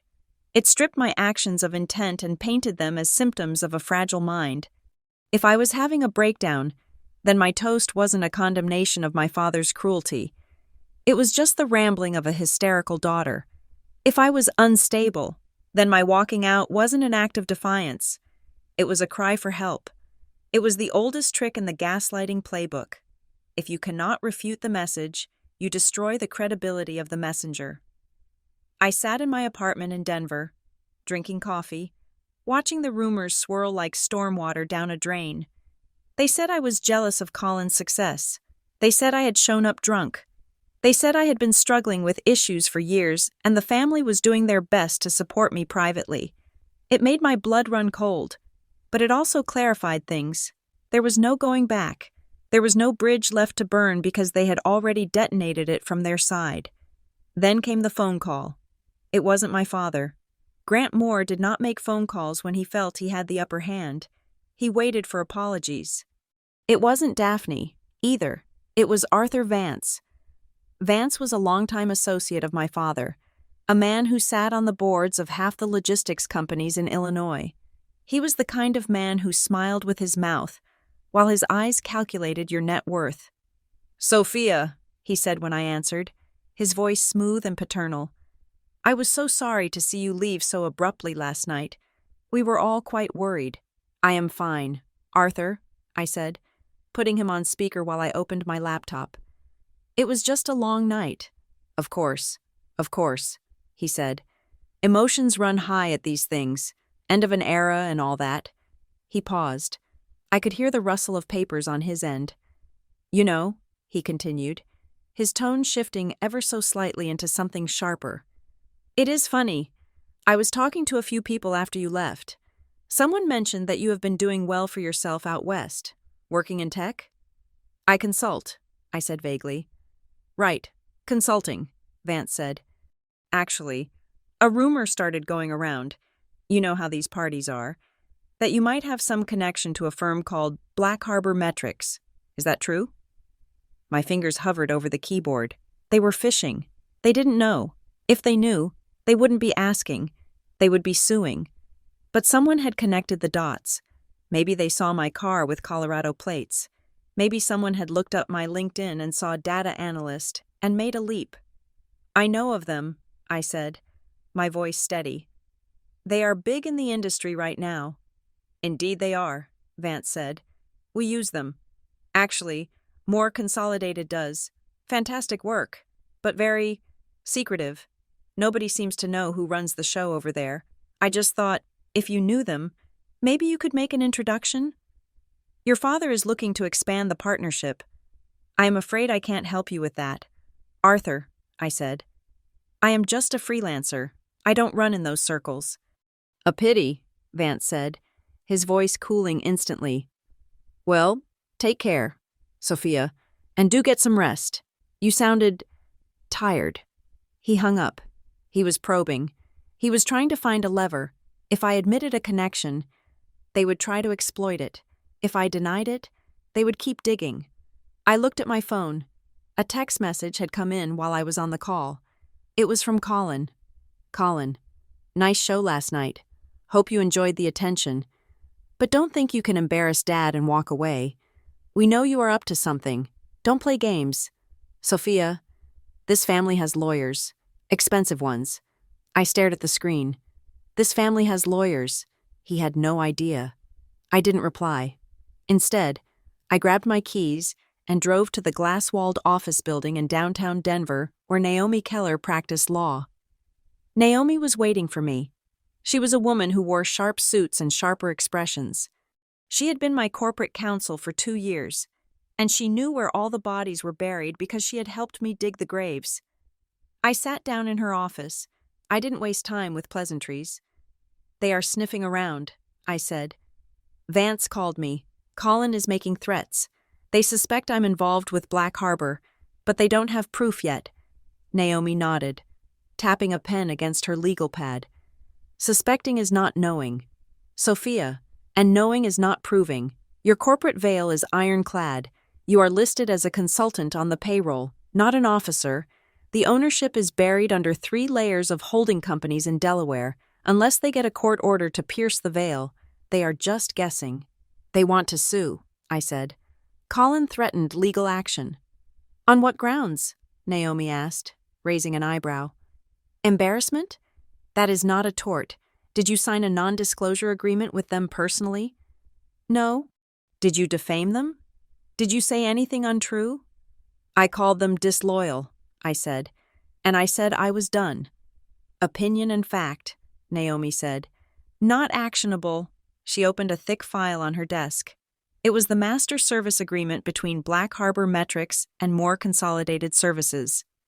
Let's look at the contract, she said. If we are going to war, we need to know the terrain. We spent the next 2 hours dissecting the document.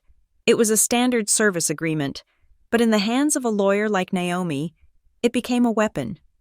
Here, she said, pointing to Clause 14b, termination for convenience. Either party may terminate this agreement with 30 days written notice for any reason or no reason at all. You don't need to allege breach of contract. You don't need to claim they failed to pay. You can just walk away. 30 days, I repeated. That gives them a month to find a replacement. In theory, Naomi said. But look at Clause 14c. Upon notice of termination, all proprietary data access and real-time modeling privileges shall be suspended immediately to protect trade secrets. She looked up at me, a small, dangerous smile playing on her lips. That means, she said, you can give them 30 days of basic support, but you can cut off the brain of the system the moment you send the email. You can leave them with the dashboard, but turn off the engine. They will collapse, I said. Their entire new distribution model relies on our real-time feed. If that goes dark, they will have trucks sitting in lots waiting for routing instructions that never come. That is a business problem for them, Naomi said. Not a legal problem for you. She leaned back in her chair. Sophia, she said softly, I have watched you build this company. I know what they did to you. I know about the college fund. I know about the way they treated you. She took off her glasses. You are worried about being the villain, she said. You are worried that if you do this, you prove them right. You prove that you are the angry, vindictive daughter. I looked down at my hands. Am I? No, Naomi said firmly. Revenge is emotional. Revenge is messy. This is just gravity. They built a house of cards. Sophia, you are just choosing not to be the table anymore. She leaned forward. You don't need to take revenge on them. You just need to stop saving them. That is all. You are holding them up. Just let go. Just let go. It sounded so simple, and yet it was the hardest thing I had ever done. For years, even while I hated them, I had been obsessed with them. I had built Black Harbor partly to prove them wrong. I had monitored their company. I had, in a twisted way, kept them safe because I wanted them to survive long enough to see me win. But Naomi was right. It wasn't my job to keep them alive. It was my job to survive them. "Wait," Naomi said, her eyes narrowing as she flipped to the addendum of the contract. "This is interesting." "What?" "The transparency clause," she said. Section 8.1. Client agrees to provide accurate and unaltered quarterly financial reports to vendor for the purpose of risk assessment modeling. She pulled a document from a separate stack. It was the financial report More Consolidated had sent to Black Harbor last month. "I ran a background check on these numbers against their public filings," Naomi said. "I do that for all our major clients. It is standard due diligence." And they don't match," Naomi said. "The report they sent us, the one Colin signed off on, shows a cash reserve of $4 million. Their public filing with the SEC shows a cash reserve of $1.5 million. I stared at her. "They lied to us?" "They lied to everyone," Naomi said. "But specifically, they lied to Black Harbor to qualify for the premium credit tier on our billing. That is a material breach of contract, Sophia, and it is fraud." She tapped the signature on the document. "Colin Hale, VP of Operations." "Your stepbrother signed this," Naomi said. "He probably didn't even read it. He just signed where the accountants told him to sign. But legally, it is his head on the block." My mind raced. This changed everything. We didn't just have the right to terminate for convenience. We had the right to terminate for cause, for fraud. And if we made that public, if we cited breach of transparency protocols in the termination letter, the industry would know, the investors would know, the SEC might even take a look, and Colin, the leader, the future, the genius, would be the one holding the smoking gun. "He just took the seat," I whispered. "He has been VP for less than a year. If this comes out, his career is over before it starts." "He threatened you with lawyers," Naomi reminded me. "He told you not to play games. Well, this is the game, Sophia, and he just broke the rules." I sat in silence for a long minute. I thought about the text message. "This family has lawyers." "Draft the letter," I said. "Which one?" "The termination," I said. "Cite Clause 14B, restructuring of client portfolio. Keep it vague. Keep it professional. I don't want to use the fraud angle yet." "Yet?" Naomi asked. "I want to keep that in my pocket," I said. "In case they decide to fight dirty, I want them to know that I could have destroyed them. But I chose to simply walk away. That will hurt Grant more than a lawsuit. Being ignored is the one thing he cannot handle." "Understood," Naomi said. "I will have Caleb send it out Monday morning." "No," I said. "Have Caleb draft it, but I want to send a separate letter, a personal one." "To whom?" "To Grant." Naomi looked at me. "Be careful. Sophia, anything you write can be used against you." "I know," I said. "I am not going to threaten him. I am just going to tell him the truth." I went back to my apartment. I sat at my kitchen island. The city lights of Denver were twinkling outside, cold and distant. I opened my laptop. I didn't open my email. I opened a blank document. I had written this letter 1,000 times in my head. I had written it when I was 20, crying in a motel room in Savannah. I had written it when I was 22, getting my first promotion. I had written it when Grandma Evelyn died. But this time, the words came out different. They weren't angry. They weren't sad. They were just final. Grant. I am writing this not as your daughter, but as the owner of Black Harbor Metrics. For the past 3 years, my company has provided the logistical spine that kept More Consolidated standing. We optimized your routes. We corrected your inventory errors. We saved you, by my estimate, nearly $12 million in wasted capital. I did this while you called me worthless. I did this while you spent the money that should have paid for my education on a vacation home. I did this while you laughed at me in front of your friends. You asked for loyalty. You defined loyalty as submission. You defined it as staying silent while you erased me. But loyalty is a two-way street. Grant, and you have been driving on the wrong side of the road for a long time, effective immediately. Black Harbor Metrics is terminating our service agreement with More Consolidated. My team has instructions to initiate the offboarding process at 9 o'clock on Monday morning. You will receive the formal legal notice from my CFO, Caleb Reed. But I wanted you to hear this from me. I am not doing this to hurt you. I am doing this because I have outgrown the need to prove myself to a man who cannot read a balance sheet without lying about the numbers. You told me to learn the value of $1. I did. I learned that my value is higher than anything you can afford. Good luck with Colin. I hope he is as good at solving problems as he is at creating them. Sophia Moore. I read it over. I removed an adjective here, a comma there. I stripped it of emotion until it was as clean and sharp as a scalpel. Then, I attached the scanned copy of the bank statement from the Catherine Moore Educational Trust, the one showing the withdrawal he made when I was 19. I didn't reference it in the text. I didn't explain it. I just attached it. A mirror. I saved the draft. I set the timer on the email server. Scheduled, send. Monday, 8:59 a.m. Central Standard Time. I closed the laptop. Sunday passed in a blur of anxiety and adrenaline. I went for a run in the mountains. The air was thin and cold, burning my lungs in a good way. I felt light. I felt like I was shedding a skin that had been too tight for too long. Monday morning arrived.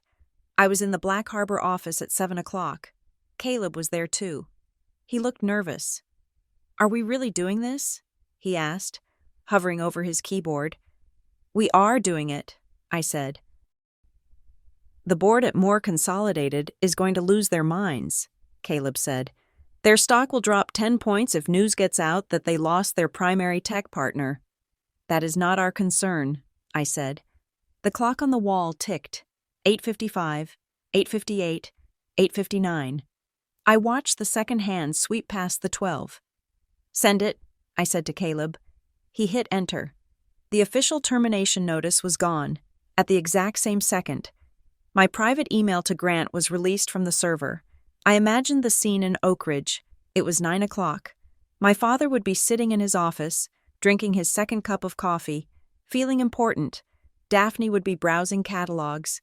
Colin would be pretending to work, probably hungover from the weekend. Then, the ping, the notification. I imagined my father clicking on the email. I imagined him reading the name Sophia Moore in the subject line. I imagined him expecting an apology, a begging letter. And then I imagined the blood draining from his face as he realized that the worthless girl he had mocked on Friday was the one holding the knife that just cut his parachute strings. My phone sat on the desk in front of me. Silent. "It's done," Caleb said, letting out a long breath. "We are disconnected. Their dashboard just went offline." "Good," I said. I picked up my coffee cup. My hand was steady. "Now," I said, "we wait for the scream." They arrived in Denver on Tuesday morning. Less than 24 hours after I sent the email, they did not call ahead. They did not ask for an appointment. They simply landed, rented a car, and stormed into the lobby of the Black Harbor Metrics headquarters like they were invading a small country. My receptionist, a sharp young man named Leo, called my direct line at 10 in the morning. "Ms. Moore," Leo said, his voice calm but tight. "There are 3 individuals in the lobby demanding to see the person in charge, a Mr. Grant Moore, a Mrs. Moore, and a younger man who is currently yelling at the security guard about his rights." I swiveled my chair to look out at the Rocky Mountains. The peaks were covered in snow, blindingly white against the blue sky. It was a beautiful day for an execution. "Send them up, Leo," I said. "Put them in conference room 1. "The glass room?" Leo asked. "The glass room," I confirmed. I wanted them exposed. I wanted every analyst, every developer, and every intern walking past that room to see the great Grant Moore sweating in a fishbowl. I wanted to strip away the privacy he had always used to hide his bullying. I waited 5 minutes. I let them sit there. I let them stew in the silence of the room, looking at the sleek, modern furniture, the high-tech screens, the hum of a company that was everything more consolidated used to be but failed to maintain. Then, I grabbed a file folder, thin, containing only 2 documents, and walked down the hall. When I opened the door, the air in the room was thick enough to choke on. Grant was pacing the length of the window wall. Daphne was sitting at the far end of the table, clutching her designer bag like a shield. Colin was standing near the door, his face flushed, looking like he wanted to punch a hole in the drywall. They stopped when I entered. Grant looked at me. He didn't see a CEO. He saw a rebellious daughter who had wandered into a serious business meeting. "Sophia," he barked, his voice loud enough to vibrate the glass walls. "What are you doing here? We are waiting for the owner. Did you get a job here? Is that it? Is that why you think you can pull these stunts?" He waved the termination letter in the air. He was holding it by the corner, as if it were a dirty tissue. "Who authorized this?" he demanded, slamming the paper onto the glass table. "Who gave you the authority to send a termination notice to my company? Do you have any idea the legal exposure you have created for your employers?" I walked past him. I didn't look at him. I pulled out the chair at the head of the table, the power seat, and sat down. I placed my folder in front of me. I clasped my hands. "Sit down, Grant," I said. The command was soft, but it landed like a whip crack. "Excuse me?" Grant sputtered. His face turned a shade of purple I remembered well from my childhood. "Do not speak to me like that. I am here to see the CEO of Black Harbor Metrics. Go get him, now." "You are looking at her," I said. Grant froze. His mouth opened, but no sound came out. He looked at Daphne. He looked at Colin. Then he looked back at me, his eyes narrowing, searching for the lie. "What?" he whispered. "I am the founder and majority owner of Black Harbor Metrics," I said, keeping my voice level, devoid of emotion. "I built this. I own the code. I own the building. And I own the contract you are holding in your hand." I reached into the folder and slid the first document across the table. It was the certificate of good standing from the Secretary of State, listing the corporate officers. Sophia Moore, President CEO. Grant stared at the paper. He didn't pick it up. He just stared at it as if it were a snake that might bite him. "Bullshit!" Colin yelled. My stepbrother lunged forward, slamming his hands on the table. He leaned over me, trying to use his height, his physical presence, to intimidate me. It was a move he had used 1,000 times when we were teenagers. "You are lying," Colin spat, his breath smelling of stale coffee and mints. "You are a dropout. You don't know the first thing about code. You probably slept with the guy who owns this place and got him to put your name on the paper. You think you can blackmail us? We will sue you into the ground. I will have this entire company audit." "Sit down," I said. I didn't yell. I didn't flinch. I looked him dead in the eye, and I projected a coldness so absolute that he actually blinked. "I do not speak to people who scream at me," I said. "And I certainly do not negotiate with people who are legally liable for corporate fraud. Sit down." Colin hesitated. He looked at Grant, waiting for his father to back him up, to yell at me, to put me in my place. But Grant didn't move. Grant was still staring at the document. He was doing the math. He was realizing that the efficiency reports, the routing algorithms, the miracle that had saved his company, it was all me. "Colin," Grant said, his voice hollow. "Sit down." Colin looked betrayed. "Dad, she is lying." "Sit down," Grant roared. Colin shrank back. He pulled out a chair and slumped into it, crossing his arms like a petulant child. The room fell silent. Outside the glass walls, my employees were walking by. Glancing in, they saw their CEO in command. They saw 3 strangers crumbling. Grant slowly sat down opposite me. He looked older than he had at the gala. The confident, shark-like grin was gone. He looked like a man who had walked into a room expecting a fight and realized he had walked off a cliff. "You," Grant said. "You built this?" "Yes," I said. "Why?" he asked. "Why hide it? Why let us hire you through a broker? Why help us?" "I didn't help you," I said. "I audited you. I wanted to see if the company was as broken as I remembered. It was worse." Grant flinched. He ran a hand through his silver hair.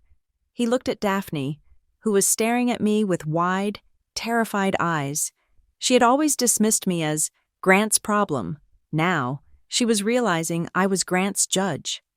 "Sophia," Grant said, his voice shifting. He dropped the aggression. He adopted a tone of reasonable, fatherly concern. It was a performance I had seen him use on angry shareholders a dozen times. "Okay, look, I am surprised, shocked, actually. But this is good. This is incredible." He forced a smile. It looked painful. "My daughter," he said, shaking his head. "A tech mogul. I always knew you had potential. Somewhere in there, I was tough on you. Sure, but look at you now. It worked, didn't it? The pressure made a diamond." I felt bile rise in my throat. He was trying to rewrite history in real time. He was trying to claim credit for my success by framing his abuse as motivation. "Do not," I said, "do not try to spin this." "I am not spinning," Grant said, leaning forward, putting his elbows on the table. "I am being pragmatic. We are family. Sophia, we had a misunderstanding at the gala. I was drunk. The stress of the retirement. I said things I shouldn't have. I apologize." "You apologize," I repeated flatly. "Yes," Grant said. "I am sorry. It was a bad joke, but we can move past that. Now that I know this is your company, we can really work together. We can merge the operations. Imagine the press release. Father and daughter, uniting the old and the new. It would send the stock soaring. We could—" "Stop," I said. I looked at him. I looked at the desperation behind his eyes. "Are you apologizing because you humiliated me?" I asked. "Or are you apologizing because you realized you just lost the only thing keeping your company from bankruptcy?" Grant's jaw tightened. "Does it matter?" "The result is the same." "It matters to me," I said. "Oh, for heaven's sake. Sophia!" Daphne interjected. She couldn't help herself. The silence was too much for her. "Don't be so dramatic. If you had just told us you owned this place from the beginning, none of this would have happened. You set us up. You let your father make a fool of himself." I turned my gaze to Daphne. "I let him be himself," I said. "He did the rest on his own." "You deceived us," Daphne insisted, her voice rising. "You let us sign contracts with you under false pretenses." "I used my legal name," I said. "You just never bothered to check who you were doing business with because you assume everyone beneath you is irrelevant." "And Daphne?" "What?" "Did you ever ask me how I lived?" I asked. "In those 4 years after I left? Did you ever once pick up the phone and ask if I had food? If I had a roof over my head?" Daphne faltered. Grant said you needed to learn." "I lived in a closet," I said. "I ate leftovers from strangers' plates. I worked 3 jobs while you were buying vacation homes in Cabo." "We didn't know," Daphne whispered. "You didn't care," I corrected. I turned back to Grant. He was looking at the termination letter again. "You can't do this, Sophia," he said, his voice low. "If you terminate this contract, the distribution network fails. The stock will tank. We will be insolvent in 90 days. You are killing the legacy, your grandfather's legacy." "You killed the legacy," I said. "I am just signing the death certificate." "I will sue you," Grant threatened, the anger returning.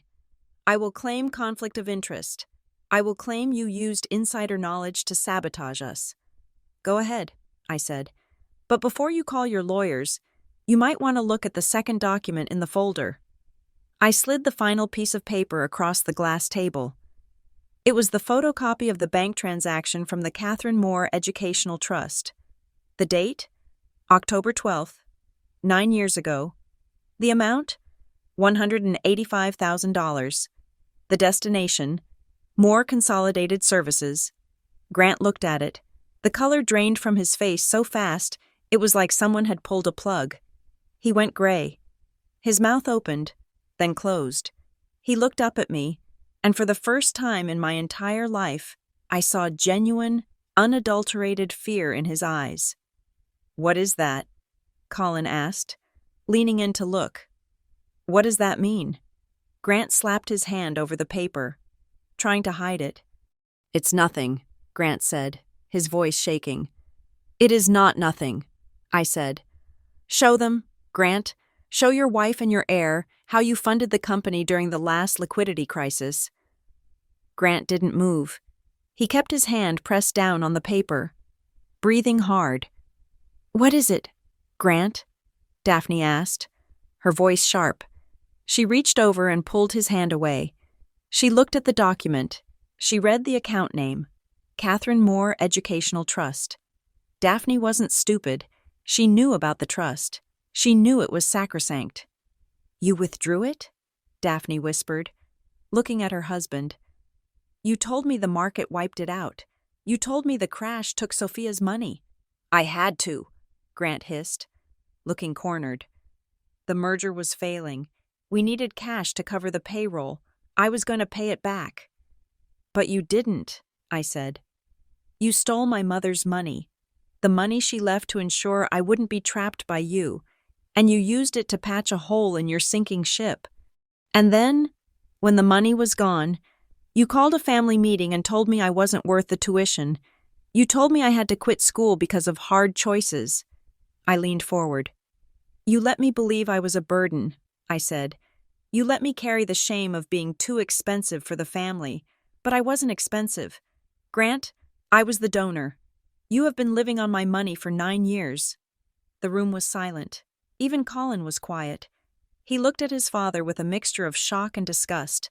Not moral disgust, but the disgust of realizing the patriarch was a fraud. "This is embezzlement," I said.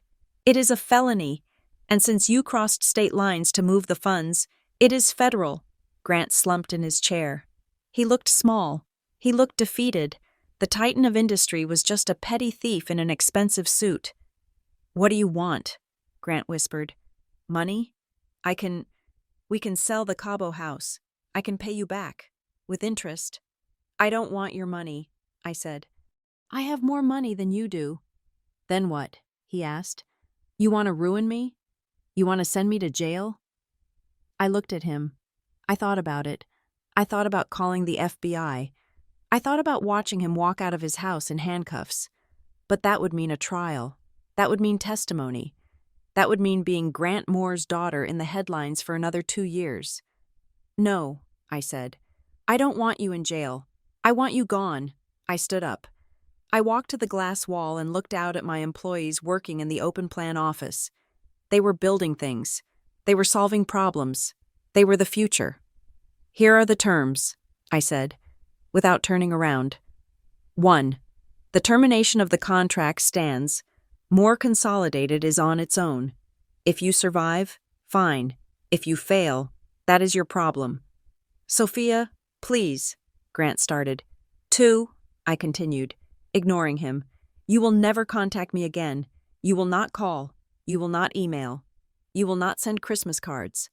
As far as you are concerned, I died the day I drove out of your driveway." I turned back to face them. "And 3, I said, my voice hard as diamond. "You will never speak my name in public again. You will not use me as a punchline to make yourself feel big. You will not tell stories about your wayward daughter if I hear one whisper, one single rumor, that you have mentioned me. I will release this bank statement to the SEC, to the IRS, and to the Chicago Tribune." I pointed at the document. "I am not asking for an apology," I said. "I am asking for erasure. You wanted me to be invisible? Fine, I will be invisible, but you don't get to tell stories about the ghost anymore." Grant looked at the paper, then at me. He nodded. It was a jerky, broken movement. "Okay," he whispered. Good, I said. I looked at Colin. And you, if you ever threaten me with a lawyer again, remember that I have the audit logs of every fraudulent report you signed in the last 6 months. Do not test me. Colin swallowed hard. He looked at his shoes. Get out of my building, I said. They stood up. It was a slow, shuffling process. Daphne didn't look at me. She looked like she was in shock. Colin looked like he wanted to be anywhere else on earth. Grant looked like a man who had lost his shadow. They walked to the door. Sophia, Grant said, pausing with his hand on the handle. He didn't look back. Your mother. She would have been proud of what you built. Do not talk about her, I said. You lost that right when you stole her legacy. He flinched, then opened the door and walked out. I watched them go. I watched them walk down the long hallway, past the glass walls, past the busy analysts. They looked out of place. They looked like artifacts from a bygone era, dusty and obsolete. When they turned the corner and disappeared toward the elevators, I let out a breath I felt like I had been holding for 9 years. My hands were shaking, not from fear, from the adrenaline of release. I sat back down in the chair. I looked at the empty room. I picked up the bank statement. I folded it carefully and put it back in the folder. It was over. I wasn't the girl in the kitchen anymore. I wasn't the student begging for tuition. I wasn't the waitress in Savannah. I was Sophia Moore, founder, owner, and finally, free. The termination of the contract did not hit Moore Consolidated like a slap. It hit like a structural failure. When a building collapses, there is a split second of groaning metal before the gravity takes over. And that was exactly what happened in Oak Ridge in the 48 hours following my meeting with my father. The internal memo I had Caleb send was vague enough to be legal, but specific enough to be terrifying. We cited strategic realignment, a phrase that usually means nothing. But in the context of a logistics company losing its central nervous system, it meant everything.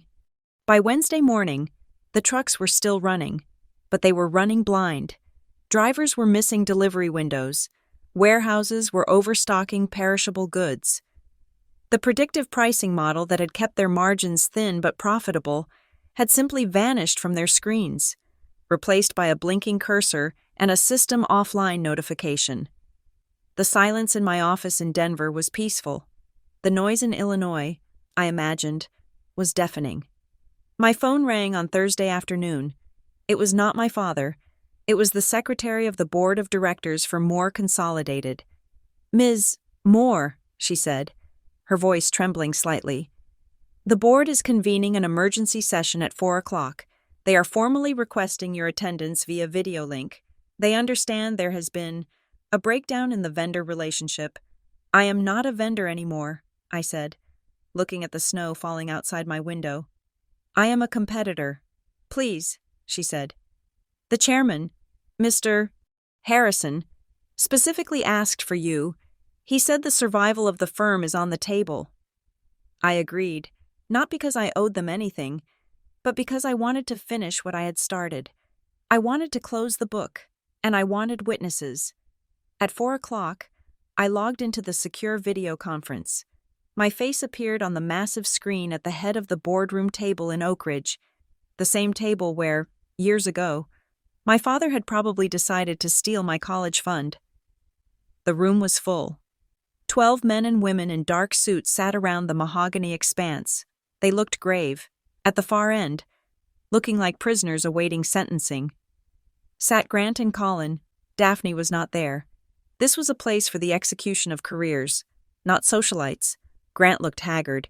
He had aged 10 years in 2 days. His tie was slightly askew. Colin looked like he was about to vomit. He was staring at the table, refusing to look at the screen where his stepsister loomed over them all. Ms. Moore, Arthur Harrison began.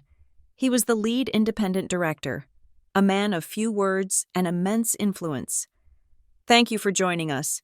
We have reviewed the termination notice from Black Harbor Metrics. We have also reviewed the disturbing allegations regarding the solvency of our internal reporting. He adjusted his glasses. We are told, Harrison continued, looking directly at Grant, That the proprietary technology we have been relying on for 3 years belongs to you, to the daughter of our CEO. It does, I said. And we are told, Harrison said, his voice dropping to a chillier temperature, that this relationship was terminated following a personal dispute at the retirement gala last week. It was not a personal dispute. Arthur, Grant interrupted, his voice hoarse. It was a family misunderstanding. Sophia is emotional. She is reacting to a joke. We can fix this. I can talk to her. It is not a joke. Grant! Harrison slammed his hand on the table. The sound echoed through the microphone. We are bleeding $200,000 a day in efficiency losses. And you are telling me that the architect of our entire operating system is the same woman you publicly humiliated in front of our investors? The same woman you called worthless while she was secretly keeping your company afloat? The room went deadly silent. I didn't know, Grant whispered. I didn't know it was her. That makes it worse, Harrison said. It means you do not know your own industry. It means you were buying gold and calling it lead. Harrison turned back to the screen. Ms. Moore, he said, his tone respectful. On behalf of the board, I apologize for the conduct of the executive leadership. We are prepared to offer a renegotiation. Name your price. We need Black Harbor back online. I looked at the faces around the table. These were the people who had enabled my father for decades. They had clapped at his speeches. They had ignored the red flags. There is no price, I said. Black Harbor does not partner with companies that falsify financial data. I saw Colin flinch. Mr. Hale, I said, addressing my stepbrother directly. You signed the quarterly compliance report sent to my firm. You certified cash reserves that did not exist. That is fraud. Colin, my legal team has the documents. Colin looked up, his eyes wide with panic. I just signed what they put in front of me. Dad told me it was standard. You are the vice president, I said. Ignorance is not a defense. It is an admission of incompetence. The board members were exchanging looks. They were watching the dynasty crumble in real time. However, I continued, I am not here to destroy more Consolidated. There are 400 employees in your warehouses who have families. They did not mock me. They did not steal from me. And they should not starve because their leadership is morally bankrupt. I paused. I am sending over a transition agreement, I said. Black Harbor will provide a 30-day technical bridge. We will keep the routing systems active for 1 month to allow you to migrate to a new vendor without a catastrophic collapse. We will not charge you for this service. Grant looked up, hope flickering in his eyes. Sophia. But, I cut him off. There are conditions. Anything, Harrison said. 1, I said. Grant Moore and Colin Hale will have no contact with Black Harbor personnel. All communication goes through the board. Agreed, Harrison said. 2, I said. Grant Moore will never speak my name in public again. He will not reference me in interviews, press releases, or memoirs. If I see my name attached to his brand in any capacity, the 30-day bridge is revoked immediately. Agreed, Harrison said. And 3, I said. I want a formal acknowledgement, signed by the board, that the termination was due to executive misconduct. I want it on the record. You want to humiliate us? Colin snapped, finding a sudden burst of arrogant courage. You want to ruin our reputation just to feel big? Who do you think you are? You are just a... He stopped. He stopped because the door to the boardroom had opened. Daphne had walked in. She wasn't supposed to be there. But she walked straight to Colin and placed a hand firmly over his arm. Be quiet. Colin, she hissed. Mom, she is... I said be quiet, Daphne said, her voice shaking but firm. She looked at the screen. She looked at me. For the first time in 14 years, she didn't look at me with disdain. She looked at me with recognition. She realized that the girl she had treated as a nuisance was the only person in the room holding the safety net. She realized that I could have let them crash and burn, and the fact that I was offering 30 days of mercy was more than they deserved. We accept the terms, Daphne said, looking at Harrison. "Don't we?" Harrison nodded. "We accept." "Good," I said. "My team will turn the lights back on in 1 hour. You have 30 days. Use them wisely." I reached for the button to end the call. "Sophia," my father said. I hesitated. "Do you—" He struggled with the words. "Do you hate me that much?" The question hung in the air, heavy and pathetic. He still thought this was about emotion. He still thought he was the center of my world, even as the villain. I looked at him on the screen, a small, graying man in a big chair, surrounded by people who were about to fire him. "I don't hate you, Grant," I said. And it was the truth. The hate had burned off years ago, in the kilns of Savannah and the late nights in Denver. Hate requires energy. Hate requires attachment. "I just don't need you," I said. "And I don't need your name." I clicked the red button. The screen went black. The connection was severed. I sat in my office for a long time. The silence returned. But it felt different now. It wasn't empty. It was full. The next few weeks were a blur of paperwork. More Consolidated survived. Barely. The board forced Grant into early retirement. A real one this time. Stripped of the golden parachute. Colin was quietly moved to a non-executive role in a regional office, far away from any decisions that mattered. They found a new vendor, a cheaper one, and they shrank. They became just another logistics company. No longer a titan, no longer a threat. I didn't celebrate. I didn't drink champagne. Instead, I called Arthur Sterling, my grandmother's lawyer. "I want to set up a foundation," I told him. "I used the money from Black Harbor. My money, not the trust fund, not anything tainted by Grant. I established the Catherine and Evelyn Moore Scholarship Fund. It was small. It wasn't designed to make headlines. It was designed to do one thing: pay full tuition for young women who had been cut off by their families. Women who had the grades but not the support. Women who were told they were too expensive to invest in." I reviewed the first batch of applications myself. I read their essays. I read about their fears, their anger, their determination. I approved 10 of them. When I signed the checks, I wrote a personal note on the bottom of each approval letter. Just 2 words: "You're worth it." It was the message I had waited 10 years to hear, and since no one gave it to me, I gave it to them. 6 months later, on a crisp autumn morning, I flew back to Illinois one last time. I didn't go to the house. I didn't drive past the country club. I went to the cemetery on the hill overlooking the river. The grass was brown with frost. The wind was biting, cutting through my coat. I stood in front of 2 headstones, Catherine Moore, Evelyn Moore. I placed a white rose on each. "I did it," I said to the wind. "I balanced the books." I stood there for a long time, listening to the rustle of the dried leaves. For years, silence had been my enemy. It had been the weapon my family used to erase me. It had been the cage where I learned to be invisible. But standing there, under the wide, gray sky, I realized that the silence had changed. It wasn't heavy anymore. It wasn't waiting for permission to speak. It was just peace. I turned around and walked back to my car. I had a flight to catch. I had a company to run. I had a life that belonged to no one but me.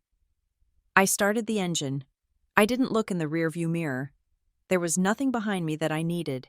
Everything I was, and everything I was going to be, was on the road ahead. Thank you so much for listening to my story. I would love to know where you are tuning in from. So please drop a comment below and let's share our thoughts. If you enjoyed this story, please subscribe to the Nina Revenge Stories channel, like the video, and support us further by hitting the hype button so this story can be heard by even more people.